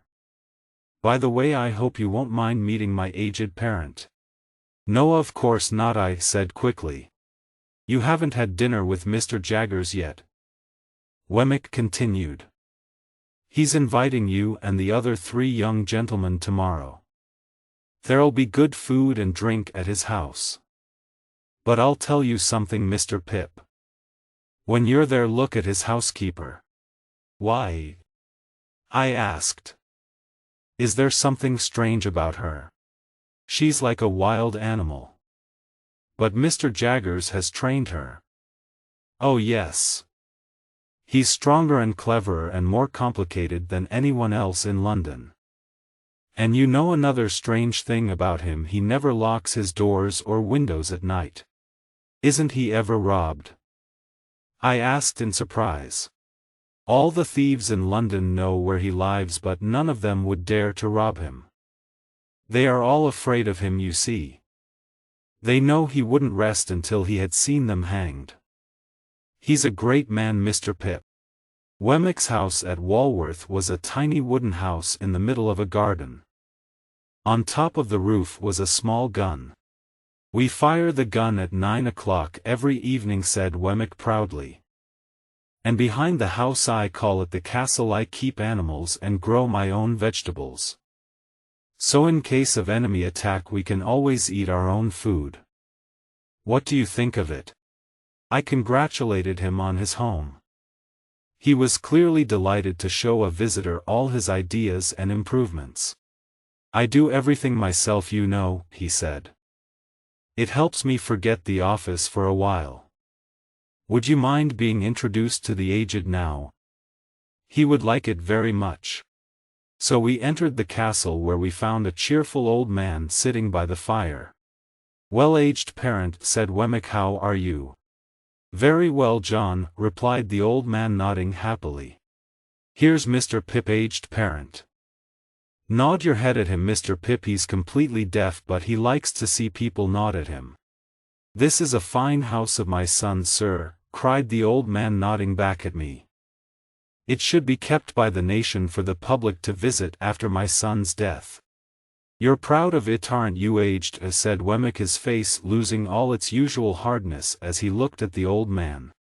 I hope Mr. Jaggers admires your home, Mr. Wemmick. I asked. He's never been here. Never met the aged. Never been invited. No, the office is one thing and private life is another. At the office I never speak of the castle, and at the castle I don't think about the office. The aged was obviously looking forward to the evening ceremony of firing the gun. At 9 o'clock exactly Wemmick fired it. As the tiny house shook, the aged jumped up and down in his armchair, crying excitedly. I heard it. That's the gun. Supper was excellent, and I spent the night in the smallest bedroom I had ever seen. Next morning, as Wemmick and I walked back to London, I noticed his face becoming drier and harder and his mouth becoming more like a postbox again. When we arrived at the office, nobody could have guessed that he had a home or an aged parent or any interests at all outside his work. Wemmick was right in saying that Mr. Jaggers would invite me to dinner. Startop Drummle Herbert and I were asked to go to the office at 6 o'clock the next evening. There we found Jaggers washing his hands and face carefully with perfumed soap. He did this every evening before going home. He seemed to be washing away his clients and his work like dirt. We all walked to his house together. The housekeeper brought in the first dish. She was about 40, with a strange wild expression on her pale face. She seemed almost afraid of her master and looked anxiously at him whenever she entered the room. The food was indeed very good and the conversation was cheerful. But somehow Mr. Jaggers made us all show the worst side of our characters and encouraged Drummle, who we all disliked, to annoy us. When Drummle stupidly said that he was stronger than any of us, we all protested, foolishly showing each other our muscles to prove how strong we were. Suddenly Mr. Jaggers clapped his large hand on the housekeeper's as she was removing a dish. We stopped talking immediately. Gentlemen, he said, look at my housekeeper here. She is stronger than any of you. Molly, show them your wrists. No, please, master, she begged, trying to pull away, but he held her hand firmly. Show them, Molly, he said, and she held her wrists out to us. I've never seen stronger hands than these, he said. There was silence for a few minutes. All right, Molly, you can go, he said, and she hurried out. During the rest of the dinner, Mr. Jaggers continued to enjoy watching us quarreling with Drummle. He gave the impression, surprisingly, of liking Drummle very much. But I was glad when the dinner was over and Herbert and I could walk quietly back to our rooms together. 9. A visit from Joe. My dear Pip, Mr. Gargery asks me to tell you he will be in London soon and could visit you at 9 o'clock on Tuesday morning at Mr. Herbert Pocket's rooms, if that is all right with you. He and I talk about you every night and wonder what you are saying and doing. Best wishes. Biddy. P.S. I hope you will not refuse to see him, even though you are a gentleman now. He is such a good man. I received this letter on Monday and realized that Joe would arrive the next day. I am sorry to confess that I did not look forward to seeing him at all. If I could have kept him away by paying money, I certainly would have paid money. I knew that his clothes, his manners, and uneducated way of speaking would make me ashamed of him. Luckily, Herbert would not laugh at him.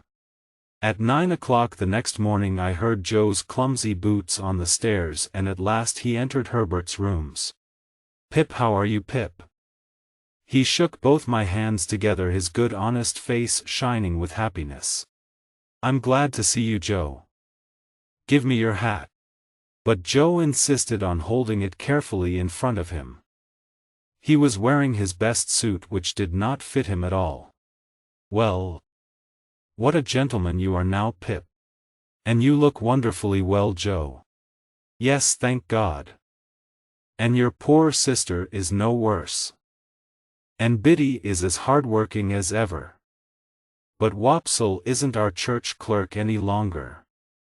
He's become an actor. Acting in one of your London theaters, he is. Joe's eyes rolled around the room, noticing the expensive furniture I had bought recently. Do sit down to breakfast, Mr. Gargery, said Herbert politely. Joe looked round desperately for a place to put his hat and finally laid it lovingly on a shelf. Breakfast was a painful experience for me. Joe waved his fork in the air so much and dropped so much more than he ate that I was glad when Herbert left to go to work. I was not sensitive enough to realize that it was all my fault, and that if I hadn't considered him common he wouldn't have been so clumsy. As we are now alone, sir, began Joe. Joe, I said crossly, how can you call me sir? He looked at me quietly for a moment. Wouldn't have come, you see, he said slowly and carefully. Wouldn't have had the pleasure of breakfast with you gentlemen. But I had to come. Got a message for you, Pip. Miss Havisham says Estella's come home and would be glad to see you. I felt the blood rush to my face as I heard her name. And now I've given my message, said Joe, standing up and picking up his hat. Pip, I wish you even more success. But you aren't leaving already, Joe? I protested. Yes, I am, he said firmly. Our eyes met, and all the sir melted out of his honest heart as he gave me his hand. Pip, dear old boy, life is full of so many goodbyes. I'm a blacksmith, and you're a gentleman. We must live apart. I'm not proud, it's just that I want to be in the right place. I'm wrong in these clothes, and I'm wrong in London, but I'm fine at the forge, or in the kitchen, or on the marshes. You won't find so much wrong with me if you come to see Joe, the blacksmith, at the old forge, doing the old work. I know I'm stupid, but I think I've understood this at last. And so God bless you, Pip, dear old boy, God bless you. His words spoken simply and from the heart touched me deeply. By the time I had managed to control my tears and looked round for him, he had gone. I decided to visit Miss Havisham as soon as possible. Next day when I arrived to take my seat on the coach to our town, I discovered I was sitting in front of two convicts who were being taken to the prison ships by their guard. The prisoners wore handcuffs and iron chains on their legs. With horror I suddenly recognized one of them. It was the man in our village pub who had given me the £2 notes. And strangely enough, during the journey I heard the prisoners talking about it. So Magwitch asked you to give the boy £2. Trusted you to do it. That's right. And I did what he asked. The boy had helped him, you see. Fed him and kept his secret. What happened to Magwitch in the end? They sent him to Australia for life because he tried to escape from the prison ship. I knew I looked so different that he would not recognize me, but I was afraid all the same. All the horror of my childhood experience with the escaped convict had come back to me just when I thought it was safe to forget it. But once we had arrived and I was on my way to Miss Havisham's house, I thought only of my bright future. She had adopted Estella. She had more or less adopted me. She perhaps wanted me to inherit the dark old house and to marry Estella. But even though I was in love, I didn't hide from myself the fact that I would be unhappy with Estella. I loved her because I couldn't stop myself loving her. I was surprised to see Orlick opening the gate to me. "So you aren't working for Joe any longer?" I asked. "As you see, young master," he said rudely. I knew he could not be trusted, and I decided to tell Mr. Jaggers that Orlick was not responsible enough to work for Miss Havisham. Mr. Jaggers would probably send him away. When I entered Miss Havisham's room, there was a well-dressed lady sitting with her. When she lifted her head and looked at me, I realized it was Estella. She had become so beautiful that I felt very distant from her. In spite of all my education, I still seemed to be the coarse common boy she used to laugh at. "She's changed very much, hasn't she, Pip?" asked Miss Havisham, laughing wickedly. I replied confusedly. I could see that Estella was still proud, and I knew that it was she who made me feel ashamed of home and Joe, but I also knew that I could never stop loving her. She and I walked in the ancient garden, talking quietly about our childhood meetings. Now that we were adults, she seemed to accept me as a friend. I could not have been happier. I felt sure Miss Havisham had chosen us for each other. What a fool I was. Suddenly she stopped and turned to me. "Miss Havisham may want us to spend more time together in future. But in that case I must warn you that I have no heart. I can never fall in love." "I can't believe that," I replied. As she looked straight at me, I recognized something in her face. Had I seen that expression recently on another woman? When we went back to the house, Miss Havisham spoke to me alone. "Do you admire her, Pip?" she asked eagerly. "Everybody who sees her must admire her." She pulled my head down to hers with her bony arm and whispered, "Love her, love her, love her. If she likes you, love her. If she hurts you, love her. If she tears your heart to pieces, love her." I could feel the muscles on her thin arm round my neck. She seemed so angry that she could have been talking about hate or revenge or death rather than love. Pip and Herbert talk about love. I returned to London dreaming of the beautiful girl, and now a woman who had so influenced my childhood and who I hoped would share my future life. I am sorry to say I did not think about dear good Joe at all. I felt I had to express my feelings to someone, and so that evening I told Herbert my secret. Instead of being surprised as I expected, my friend replied, "I know that already, Handel. You never told me, but it was obvious. You've always loved Estella. It's very lucky that you seem to have been chosen to marry her. Does she admire you?" I shook my head sadly. "Not at all. And Herbert, you may think me lucky.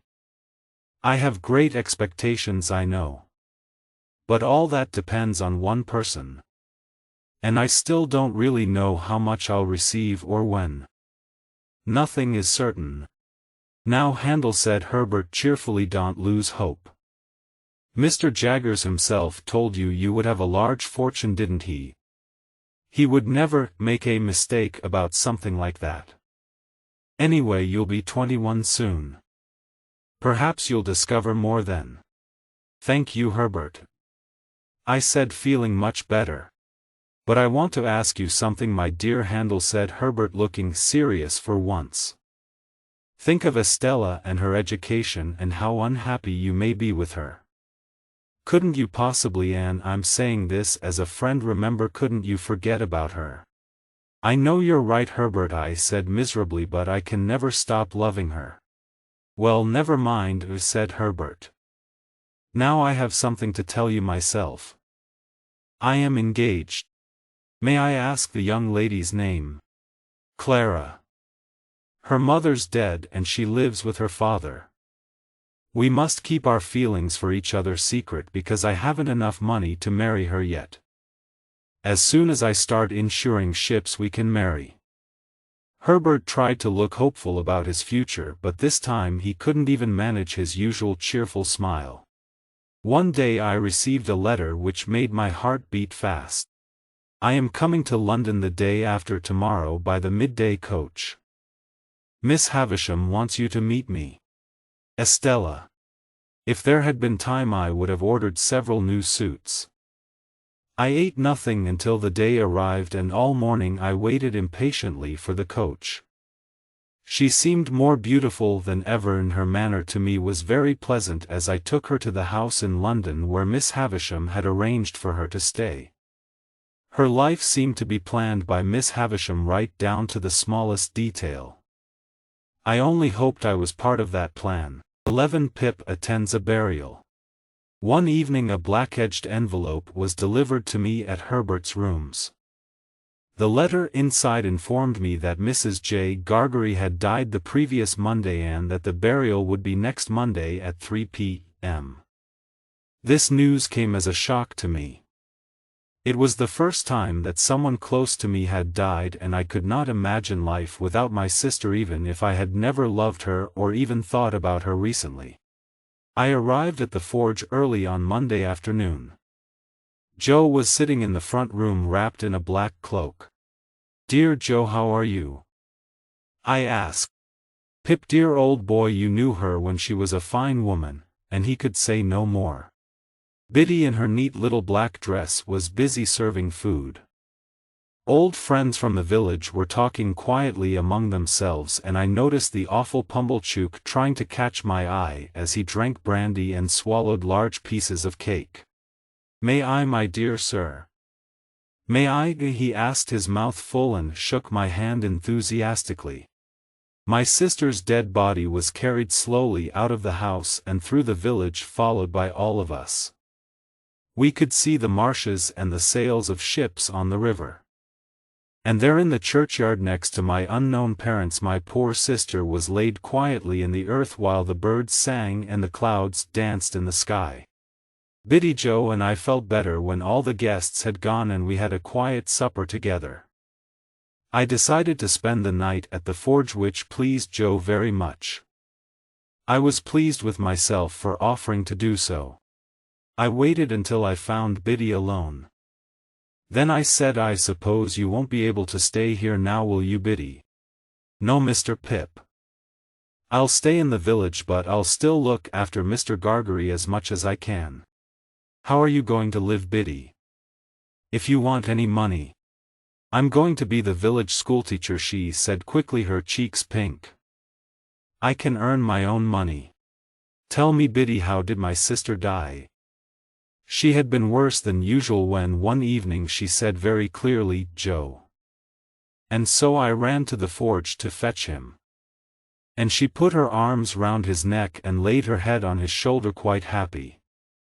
Once she said, "Sorry," and once, "Pip." She never lifted her head up again, and an hour later she died. Biddy cried and I cried too. "What happened to Orlick, Biddy?" "He's still in the village. He doesn't work for Miss Havisham any more." You know he follows me sometimes. You must tell me if he bothers you, Biddy. I'll be here more often now.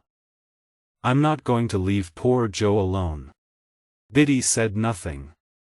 "Come, Biddy, what do you mean by this silence? Are you quite sure then that you will come to see him?" "Oh, Biddy," I said sadly. "This really is a bad side to your character. Don't say any more."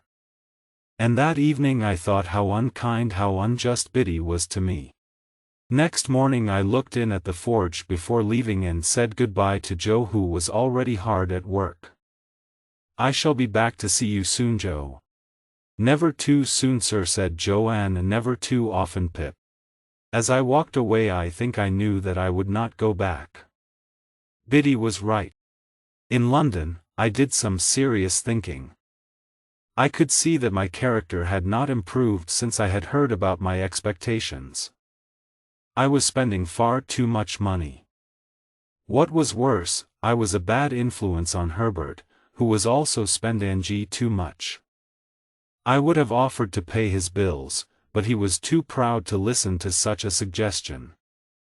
I had hoped that on my 21st birthday I would discover more about my future, but Mr. Jaggers explained that he could not give me any more information, except that from now on I would have £500 a year to spend as I like. I suddenly thought of a way I could help Herbert. When L asked Wemmick if he could advise me on how to help a friend start up in business, his postbox mouth opened wide. "Choose one of the 6 London bridges," he said, "and throw your money over it. That's better than investing money for a friend." That's my official opinion, of course. "Ah, so you would give me a different opinion at Walworth. You'll be welcome there, Mr. Pip, on private business." Next Sunday I visited Wemmick and his aged parent at the castle. This time there was a lady called Miss Skiffins, clearly a regular visitor, who made the tea and sat next to Wemmick on the sofa. When he and I were alone, Wemmick listened carefully to my request and, after thinking hard, found an answer. With his help I arranged to invest some money in a shipping company called Claricers.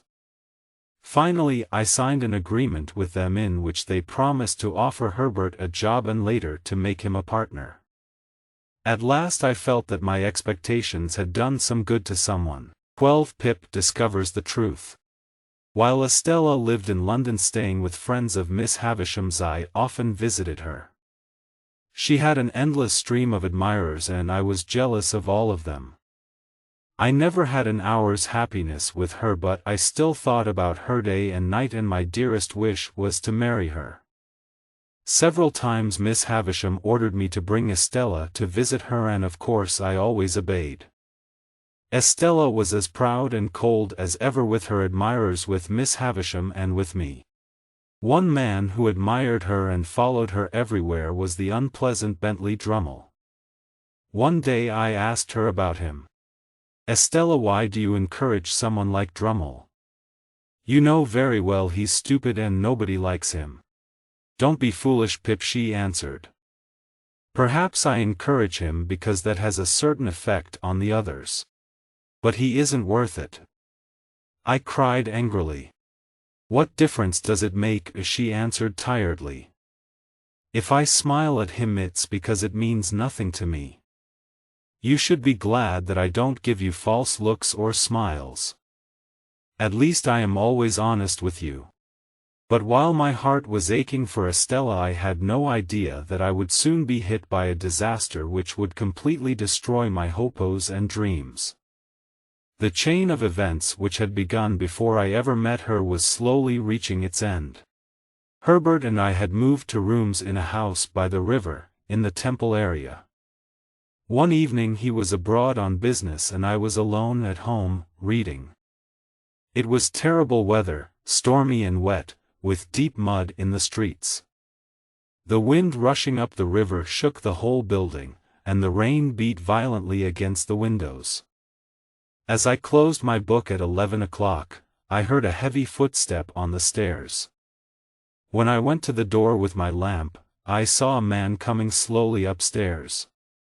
He was wearing rough clothes, and he was about 6', with a brown face and long gray hair. But what really surprised me was that he was holding out both hands to me. "Can I help you?" I asked politely but coldly. Yes," he said, dropping his hands. "Yes, I'll explain." He came into the sitting room where he looked round admiringly at my furniture and books. He held out his hands to me again, but I refused to take them. Then he sat down heavily in a chair and rubbed his eyes with one rather dirty hand. "You see," he said, "it's disappointing.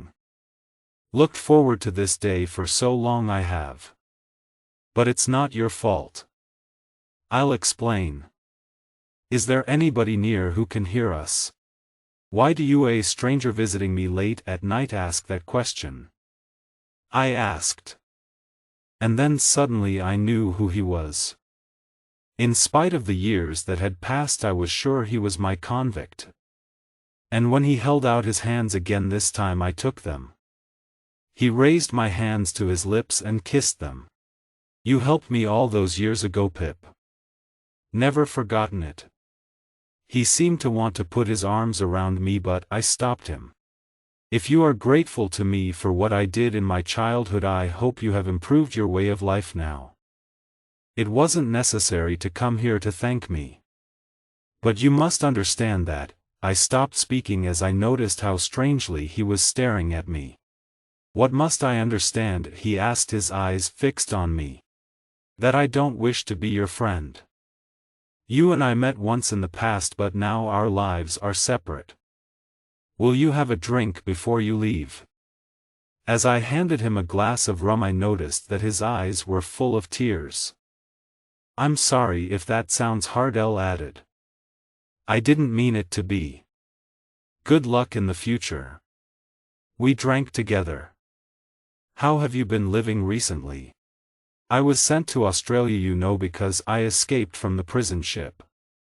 After several years I finished my punishment, and so I was allowed to work for myself.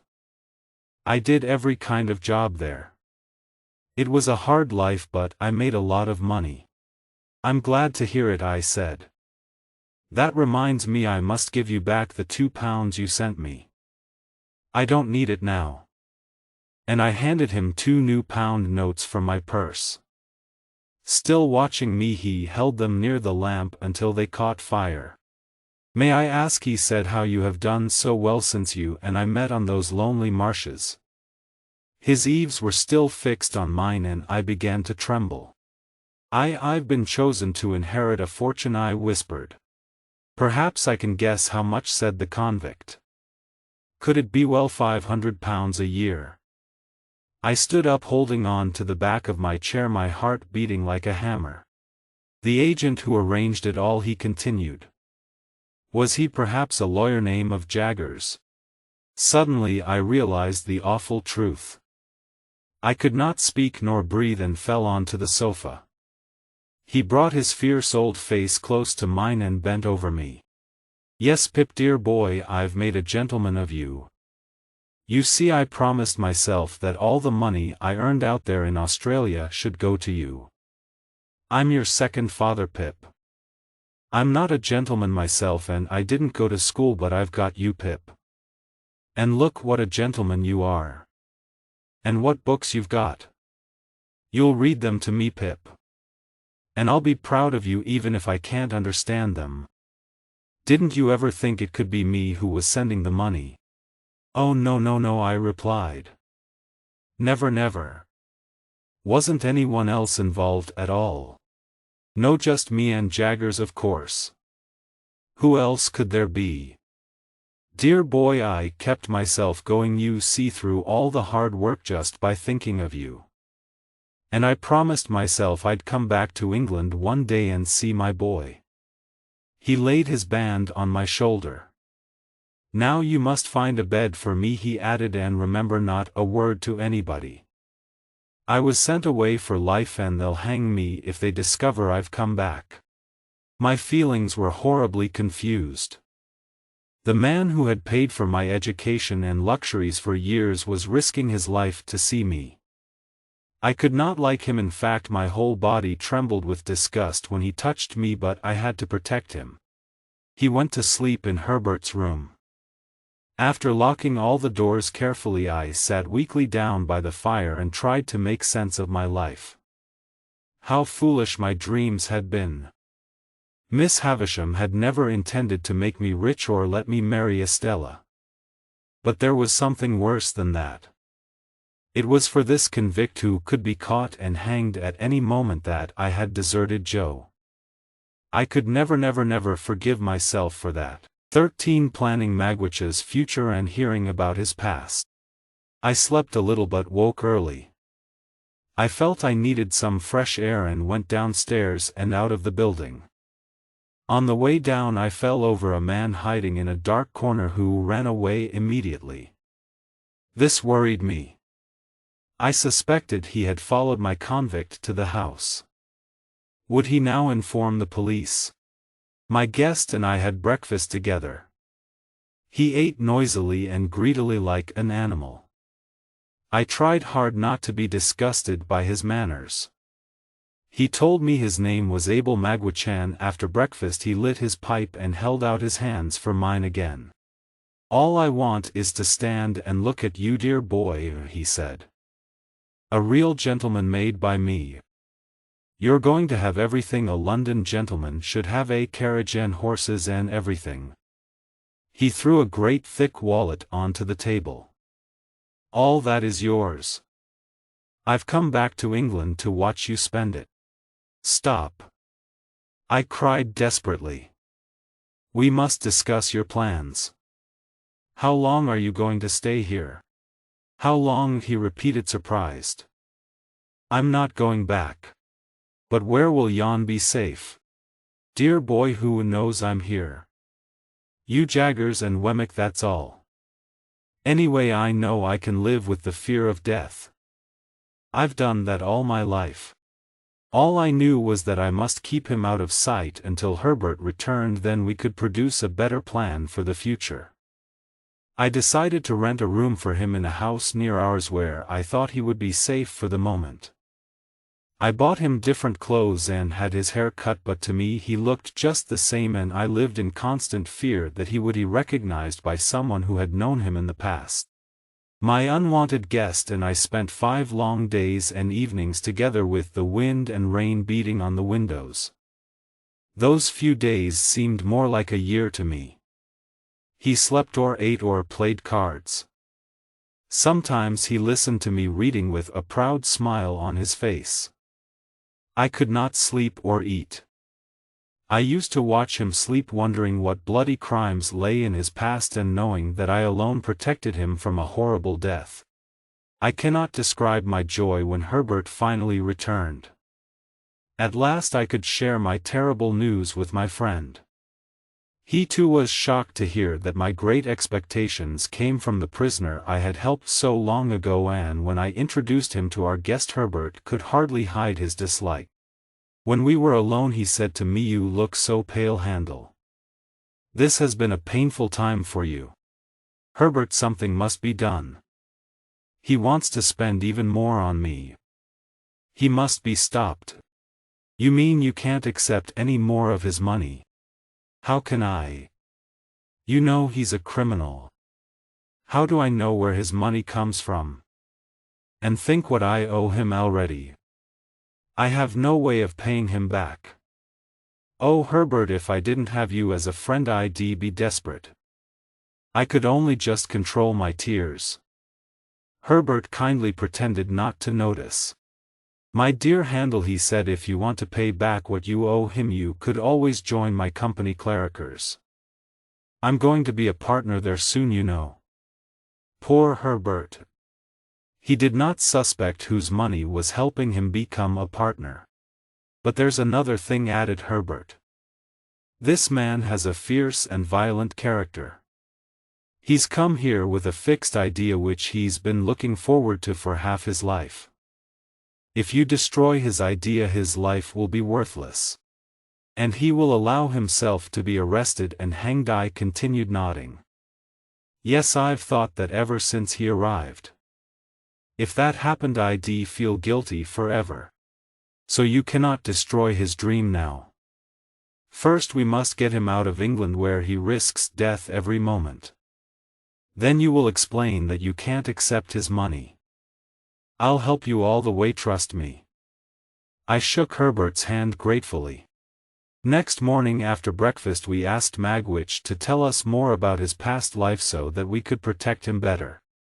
You promised to keep it a secret, Pip's friend, he said to Herbert. Well, I'll put it in a few words. In prison and out of prison. That's been my life, more or less. Don't remember my parents. No idea where I was born. I slept in fields, I stole food, sometimes I worked. And I grew to be a man. It was about 20 years ago I met Compayson. I'd kill him now, at once, if I met him. He's the man I was fighting when the soldiers found me on the marshes, Pip. He was handsome and educated, so people thought he was a gentleman and trusted him. I was a partner in his business, and a dirty business it was, too.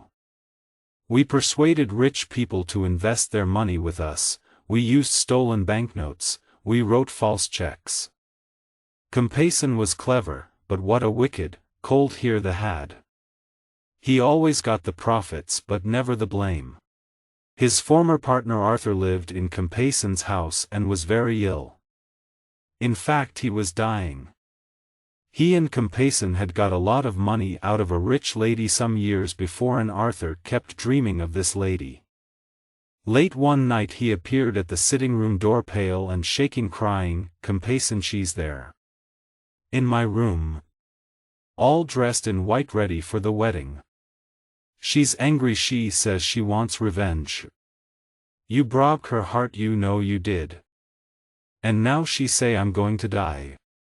Compayson and his wife put Arthur back to bed, but at 5 o'clock in the morning we heard screams coming from his room and he died soon after.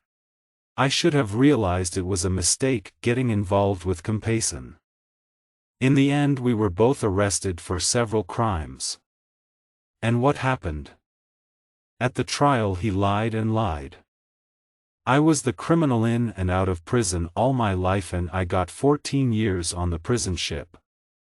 He was the gentleman of good character and with important friends and only got 7 years. Magwitch had become very excited, and had to breathe deeply to calm himself. I promised myself I'd smash his handsome face when I saw him on the prison ship. I was just going to, when a guard caught hold of me. I managed to escape by diving into the river. That's how I reached the marshes, and the churchyard. And then Pip, my boy, you told me Compayson was on the marshes too. He must have escaped, like me. So I hunted him and smashed his face, and I was going to take him back to the prison ship, so that he wouldn't have the pleasure of being free, when the soldiers caught us. Again he was clever. His punishment for escaping was light. But I was brought to trial again, and sent to Australia for life. Is Compayson dead? I asked after a silence. Heard no more of him, he said, shaking his head. But if he's alive he hopes I'm dead, that's certain. Herbert passed me a note he had been writing. It said, "The name of Miss Havisham's half-brother was Arthur. Compayson is the man who pretended to be in love with her." 14 Pip visits Estella and Miss Havisham again. Before taking Magwitch abroad I felt I must see both Estella and Miss Havisham. When I visited Estella's London home I found she had gone to stay with Miss Havisham, and so leaving Magwitch in Herbert's care I went by coach to the town I knew so well. Before walking to Miss Havisham's I went to the hotel for breakfast. It was an unpleasant shock to discover Bentley Drummle there, but I could imagine his reason for visiting the area. When he noticed me he immediately called to the waiter, making sure I could hear, "Listen you. The lady isn't going riding today. And remember I'm not having dinner here tonight, I'll be at the ladies'." And Drummle smiled wickedly at me, knowing that what he said cut me to the heart. He went out shouting for his horse. If he had spoken Estella's name I would have hit him. I was so angry with him and so depressed about my future that I could not eat the breakfast. Instead, I went straight to the old house. I found Miss Havisham and Estella sitting in the same room with candles burning as usual. "Miss Havisham," I said, "I must tell you that I'm as unhappy as you ever wanted me to be. I've discovered who has been paying for my education. Now I know I shall never be rich or important. I cannot tell you any more. It isn't my secret but another person's." I stopped, considering what to say next. "Go on," said Miss Havisham, looking interested.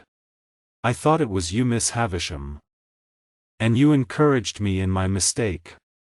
Why should I be kind to anybody after all I've suffered?" cried Miss Havisham angrily. "Yes, you're right," I said quickly to calm her. "But you also encouraged your relations to think I would inherit some of your fortune." "Why shouldn't I?" she cried wildly. "But Matthew Pocket and his son are different. They aren't selfish or greedy, they're generous and honest. I want you to know that." She looked carefully at me. "What do you want for them?" "I'm asking for money," I replied, my cheeks red. "I would like you to help my friend Herbert become a partner in his company. I started paying for this myself 2 years ago and I want to keep it a secret from him, but now I find I can't continue the payments. I can't explain why. It's part of the other person's secret." Miss Havisham looked at the fire and then at me again. "What else?" she asked. Turning to Estella, I tried to control my trembling voice. "You know I love you, Estella," I said. "I have loved you long and dearly." She shook her head. I know I have no hope of ever marrying you, Estella. But I have loved you ever since I first saw you in this house." It was cruel of Miss Havisham to encourage me to hope, but I don't think she meant to be unkind. "What you say," said Estella very calmly, "doesn't touch my heart. I can't feel love as you do. And I've warned you of this. Haven't I?" "Yes," I answered miserably, but I couldn't believe it. "It's the way I've been brought up. Estella Bentley Drummle is in town here. You go riding with him, don't you? Is he having dinner with you tonight?" "It is all true," she answered, a little surprised. "You cannot love him, Estella," I cried. "Didn't you listen? I can never love anyone." And then she added, "But why not tell you the truth? I'm going to marry him." I covered my face with my hands. After a moment I lifted my head and cried, "Don't throw yourself away on an animal like him. Even if you won't marry me, there must be others who love you. Any of them would be 1,000 times better than Drummle. I can't marry a man who expects me to love him. So Drummle will do well enough as my husband. You will soon forget me." "Never, Estella. You are part of myself. You are in every line I've read, in every view I've seen, in every dream I've dreamt. To the last hour of my life you will remain part of me. God bless you and God forgive you." I held her hand to my lips for a moment. As I left, Estella's lovely face looked at me in wonder, but Miss Havisham was staring at me with a mixture of pity and guilt. It was all over. To calm my feelings I walked all the way back to London. At night the temple gates were always closed, but the night porter let me in when I told him my name. He gave me an envelope addressed to Mr. Pip. Inside, in Wemmick's writing, it said, "Don't go home. 15 shelter for Magwitch." I spent a restless night at a hotel, worrying about the reasons for Wemmick's warning. Early in the morning I went to see him at the castle. He told me he had heard I was being watched, and that someone was looking for Magwitch. He also knew that Compeyson was alive and in London. While I was absent, Wemmick had warned Herbert to move our guest to a safer place. Clara, the girl Herbert was in love with, lived with her old father in a house on the river, quite near the open sea, and Herbert had arranged to rent rooms for Magwitch in this house. It was further away from the center of London and our home, and we could easily take Magwitch abroad by boat from there. "Our friend is there now," said Wemmick, "and you can visit him tonight, but don't go back there after that. And remember, Mr. Pip," he added firmly, "remember to get his cash. You don't know what may happen to him. Don't let anything happen to his cash." I could not explain to Wemmick how I felt about Magwitch's money, so I said nothing. That evening I visited the house and met Clara, a lovely girl obviously in love with Herbert. How lucky she and Herbert were. I thought of Estella and felt very sad. Magwitch seemed quieter and more likable than the last time I had seen him. He accepted all our arrangements for him gratefully. I was almost sorry to say goodbye to him. I decided to keep a rowing boat near our room so that Herbert or I could row up and down the river as far as Clara's house. If Magwitch saw us on the river, he could draw his bedroom curtain to show everything was all right. For the next few weeks life went on as normal. Herbert went to work and visited Clara in the evenings. I rowed on the river and waited for news from Wemmick. One evening, instead of reading alone in my room, I went to the theater where Mr. Wopsle was acting. He noticed me in the audience and kept looking at me in a very strange way. After the play we met outside the theater and he asked immediately, "You didn't see that man sitting right behind you, Mr. Pip?" I felt suddenly cold. "Who was he?" I asked. "You remember, Mr. Pip, that Christmas day when you were a boy? We went on to the marshes with the soldiers and found the escaped convicts fighting each other. Well, one of those two was looking over your shoulder tonight." "Which one?" I asked, holding my breath. "The one with the bleeding face," he answered. So Compeyson was still following me. I knew Magwitch was in great danger. Later that evening Herbert and I discussed the problem and promised each other to be more careful than ever. About a week later I met Mr. Jaggers by chance in the street and he invited me to dinner that evening. Wemmick was there too. Mr. Jaggers told me Miss Havisham wished to see me on business, so I said I would go the next day. Then Jaggers said, "Well, Pip, our friend Drummle has won a great prize. He has married Estella." I had been expecting this news for some time, but it still came as a terrible shock. "I wonder," continued Jaggers, "who will be the stronger in the end, the wife or the husband? He may beat her. Surely he isn't wicked enough to do that?" I cried. "He may or he may not. But she is certainly more intelligent than him. We shall see." Just then I noticed the housekeeper putting a dish on the table. I stared at her. I had seen exactly such eyes and such hands very recently. And suddenly I was absolutely certain that this woman was Estella's mother. Later, as Wemmick and I left Jaggers' house together, I asked him about his employer's housekeeper. He told me that many years before she had been jealous of her husband and another woman and had been accused of murdering this woman. Jaggers was her lawyer, and at her trial he managed to show that she was not strong enough to kill anyone. She was also suspected of killing her 3-year-old daughter who had disappeared. But because of Jaggers' clever arguing, she was judged innocent of murder. After the trial she left her husband and became Jaggers' housekeeper. 16 Miss Havisham realizes how Pip has suffered. When I went to see Miss Havisham the next day as she had requested, her house looked darker than ever and I realized how lonely she was without Estella. She looked sadly at me. "Tell me, Pip," she said, stretching out her hand to me, "how can I help your friend? You said something about it last time." I explained my agreement with Claricers to make Herbert a partner. £900 still had to be paid.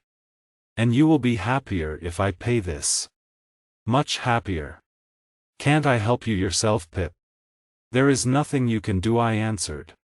She wrote a check which she handed to me. Mr. Jaggers will give you the money. And here, Pip handing me another piece of paper, here is a note with my name on. If one day you can write under my name, I forgive her, please do it. Oh, Miss Havisham, I said, I can do it now. We have all made mistakes. I can't be bitter with anyone. What have I done, Pip? She cried, dropping to her knees in front of me. I should never have brought up Estella like that or allowed you to be hurt. Could I ask you something about Estella? How and why did you adopt her? I never knew her parents, she said quietly. I asked Jaggers to find a little girl for me to adopt, and he brought Estella here when she was about 3. We had no more to say to each other, and so I left. But on my way through the old garden I had a strange feeling that something was wrong, and I ran back upstairs to check that Miss Havisham was all right. As I opened the door of her room I saw her sitting close to the fire. Suddenly a great flame lit the room. She turned and rushed towards me, screaming, her hair and clothes on fire. Somehow I managed to cover her with my coat and put out the flames with my hands. I sent for a doctor who cleaned her wounds. Her bed was placed on the great dining table where her wedding cake had been, and she lay there covered with a white sheet, half conscience. I could not stay but left her in the care of the doctor and several nurses and returned to London. My hands and right arm had been badly burnt. But although I was in great pain I was desperate to know if Magwitch was safe. Everything's fine, Handel, Herbert told me calmly, as he gently put bandages on my hands. He seems much pleasanter than before. I actually like him now. Do you know, yesterday he was telling me about his past. Apparently at one time he was married to a young woman who was jealous of another woman. There was a fight, and his wife killed the other. Luckily for her, she had a clever lawyer at her trial, and was never punished for the murder. She and Magwitch had a daughter, whom Magwitch dearly loved. Both wife and child disappeared after the trial, and he thought his wife must have killed their daughter. How old was the child? I asked, trying to control my excitement. She would have been about your age if she had lived. Herbert, I said, am I ill or mad or anything? No, replied Herbert after examining me carefully, although you do look a little excited. Listen, Herbert. Magwitch is Estella's father. The next day, although I felt ill and weak because of my burns, I went straight to Jaggers' office. He admitted that Estella was his housekeeper's daughter, adopted by Miss Havisham to give her the chance of a better life. But even he, the great Jaggers, did not know that Magwitch was Estella's father. 17 Pip is close to death. I paid Clarriker's Miss Havisham's £900 and felt glad that Herbert's future at least was safe. Clarriker's were going to send Herbert to India to open a new office there. So while helping my old friend I would be losing him at the same time. Wemmick advised us to move Magwitch out of the country in the middle of the week.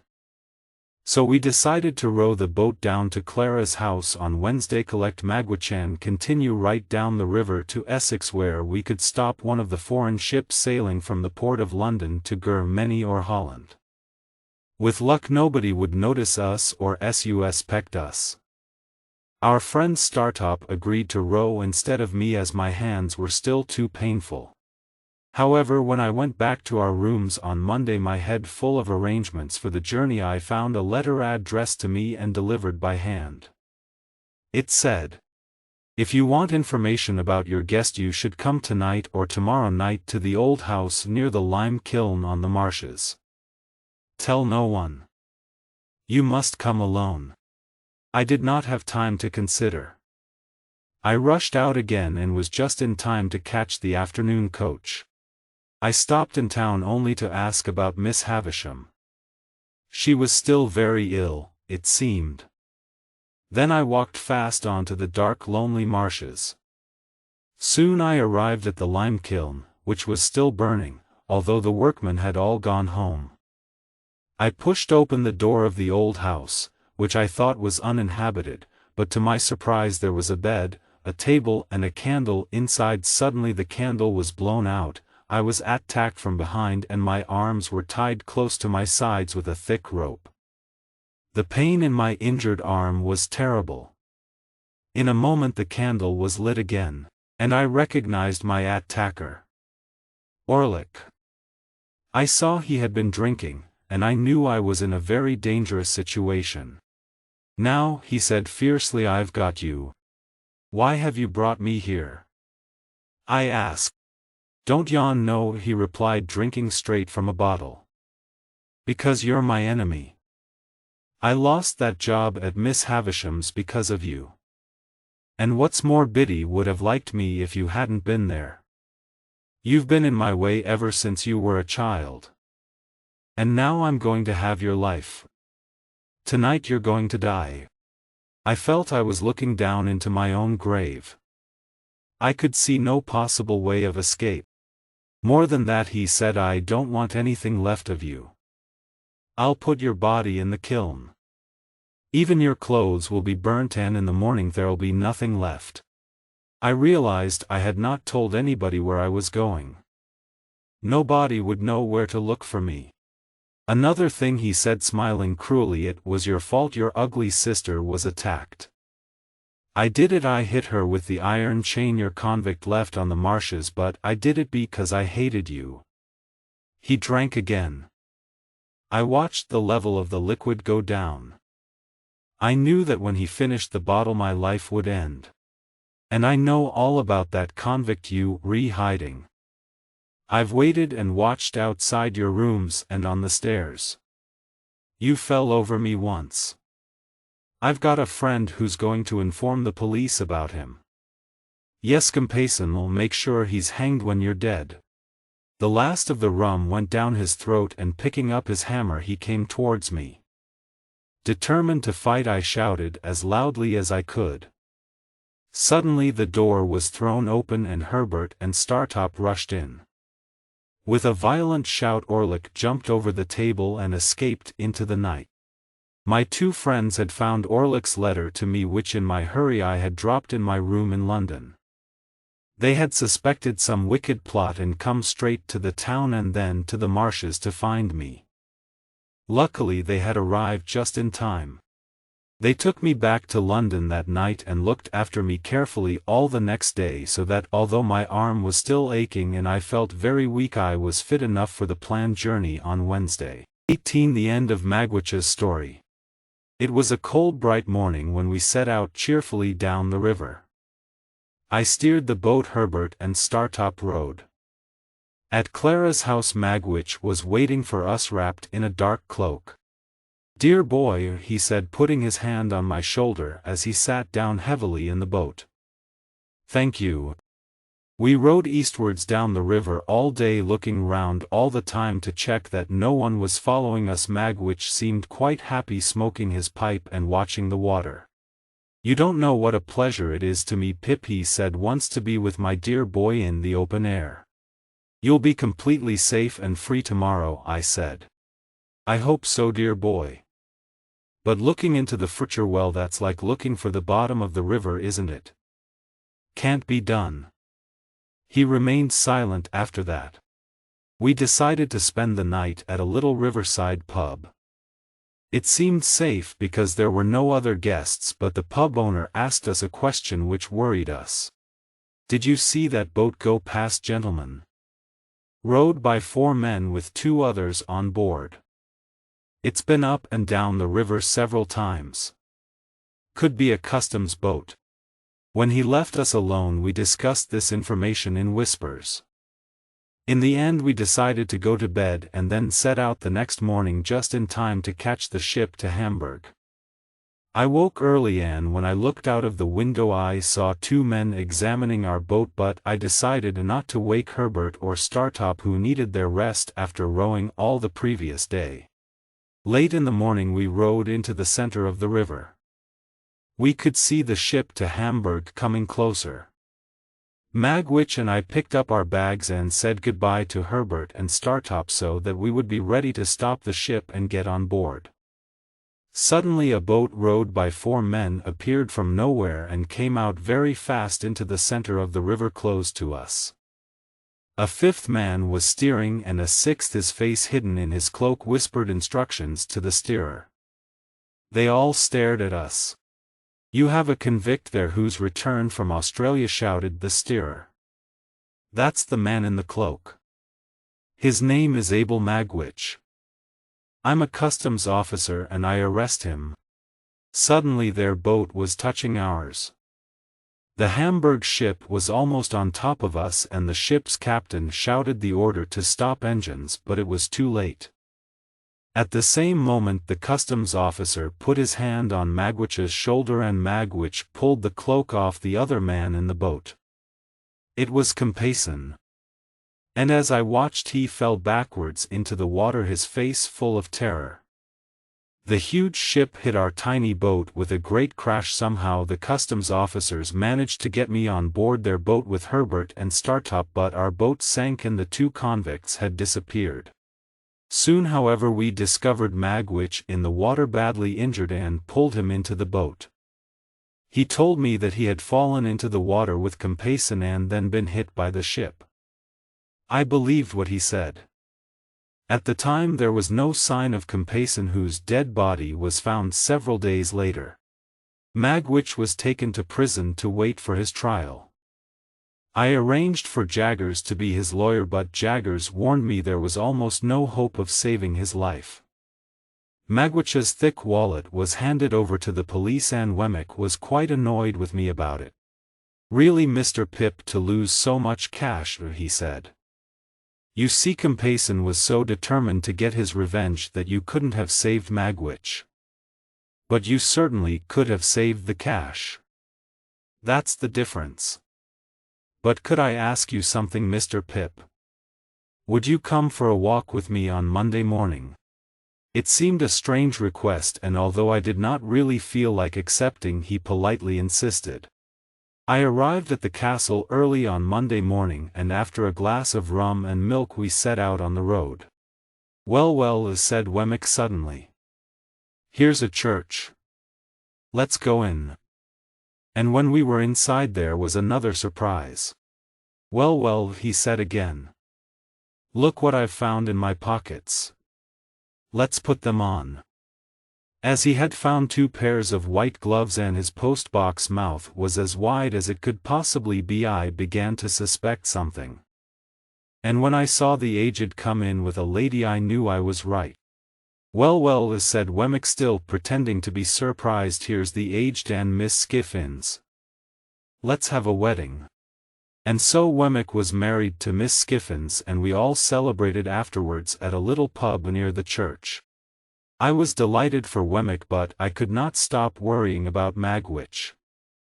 He had been so badly injured that he was moved to the prison hospital where I visited him every day. I read to him and talked to him and did everything I could to make him comfortable. But day by day I watched him become weaker, although he never complained. To the prison guards he was a dangerous criminal, but to me he was an unfortunate man who had at least some goodness in him. I could not leave him now. At his trial Jaggers was proved right. The judge decided that Magwitch, a convict sent away for life who had returned, must be hanged.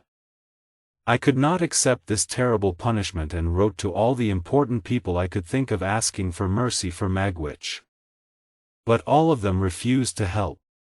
I noticed on my daily visits to him that he was getting much worse. He lay in bed looking calmly at the white ceiling. Sometimes he could not speak and just pressed my hand. One evening as I entered his room he smiled weakly at me. "Dear boy," he said, "you're never late." "I don't want to lose a moment of the time I'm allowed to visit you," I said. "Thank you, dear boy. God bless you. You've never deserted me, dear boy." He had spoken his last words. I touched his chest, remembering that I had wanted to desert him once. He put both his hands on mine. "Dear Magwitch, listen to me. You had a child once who you loved and lost. He pressed my hand gently. She's alive. She's a lady and very beautiful. And I love her.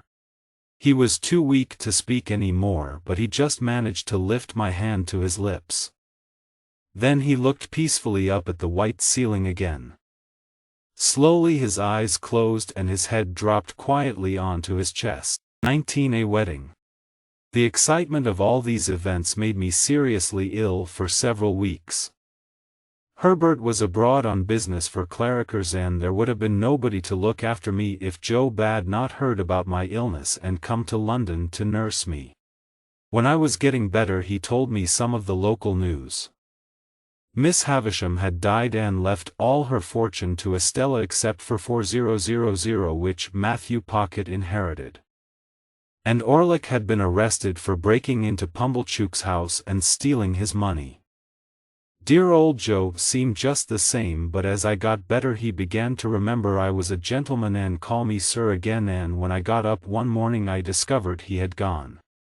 I decided to go back to the village to thank him for all his help and to carry out a plan I had been considering for some time. I wanted to ask Biddy to marry me, and I knew I would be happy with her.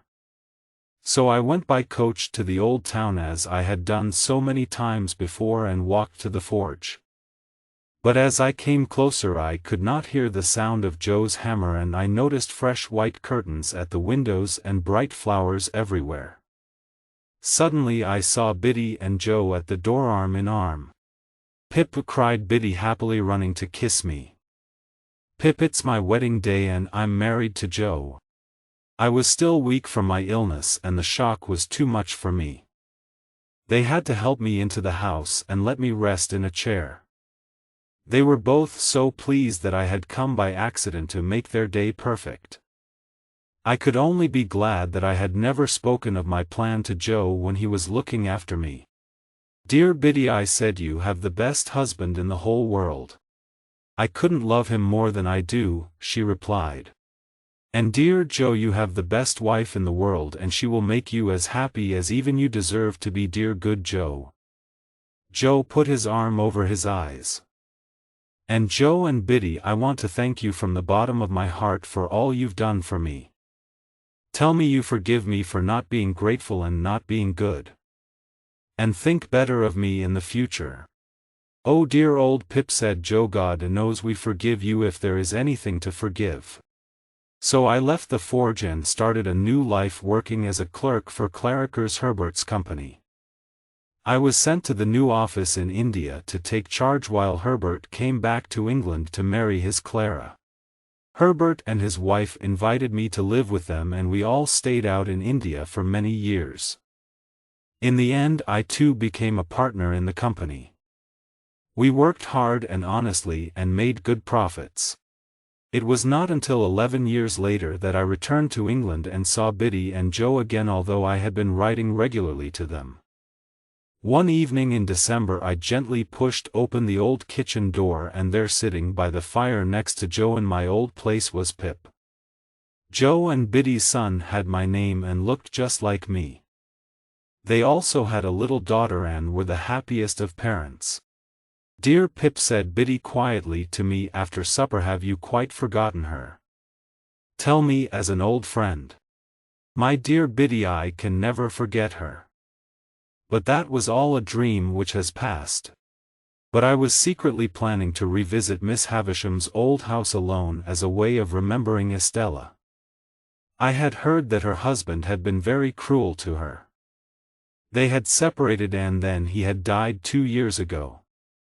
Perhaps she had remarried by now. The old house had been knocked down and there was nothing left but piles of stones in the garden. In the moonlight I walked sadly around until suddenly I saw a woman's figure in the shadows. I went closer and then, "Estella!" I cried. "You recognize me?" "I have changed a lot," she answered. She was older but still beautiful. I had never before seen such a soft light in those once proud eyes or felt such a friendly touch of her once cold hand. "It's strange, Estella. For so many years we meet by chance here where we first met. Yes, it's strange. I haven't been here for years although the land belongs to me. But tell me, you still live abroad? Yes, I still do. I'm doing well in India. I've often thought of you. Since my husband died I have given you a place in my heart. You have always held your place in my heart, I answered. There was silence for a few moments. I didn't think I would say goodbye to you here, she said. It's painful saying goodbye, Estella. But last time you said, God bless you, God forgive you. You could say that to me now that I understand how much you loved me, now that I have suffered, now that I am a better person. Tell me we are friends. She spoke more eagerly than I had ever heard her speak before. We are friends, I said, taking her hand. And we'll continue being friends even when we are apart, said Estella. We walked hand in hand out of the old garden. As the morning mist had risen long ago when I first left the forge, so the evening mist was rising now, and in the clear moonlight I saw no shadow of another separation from her.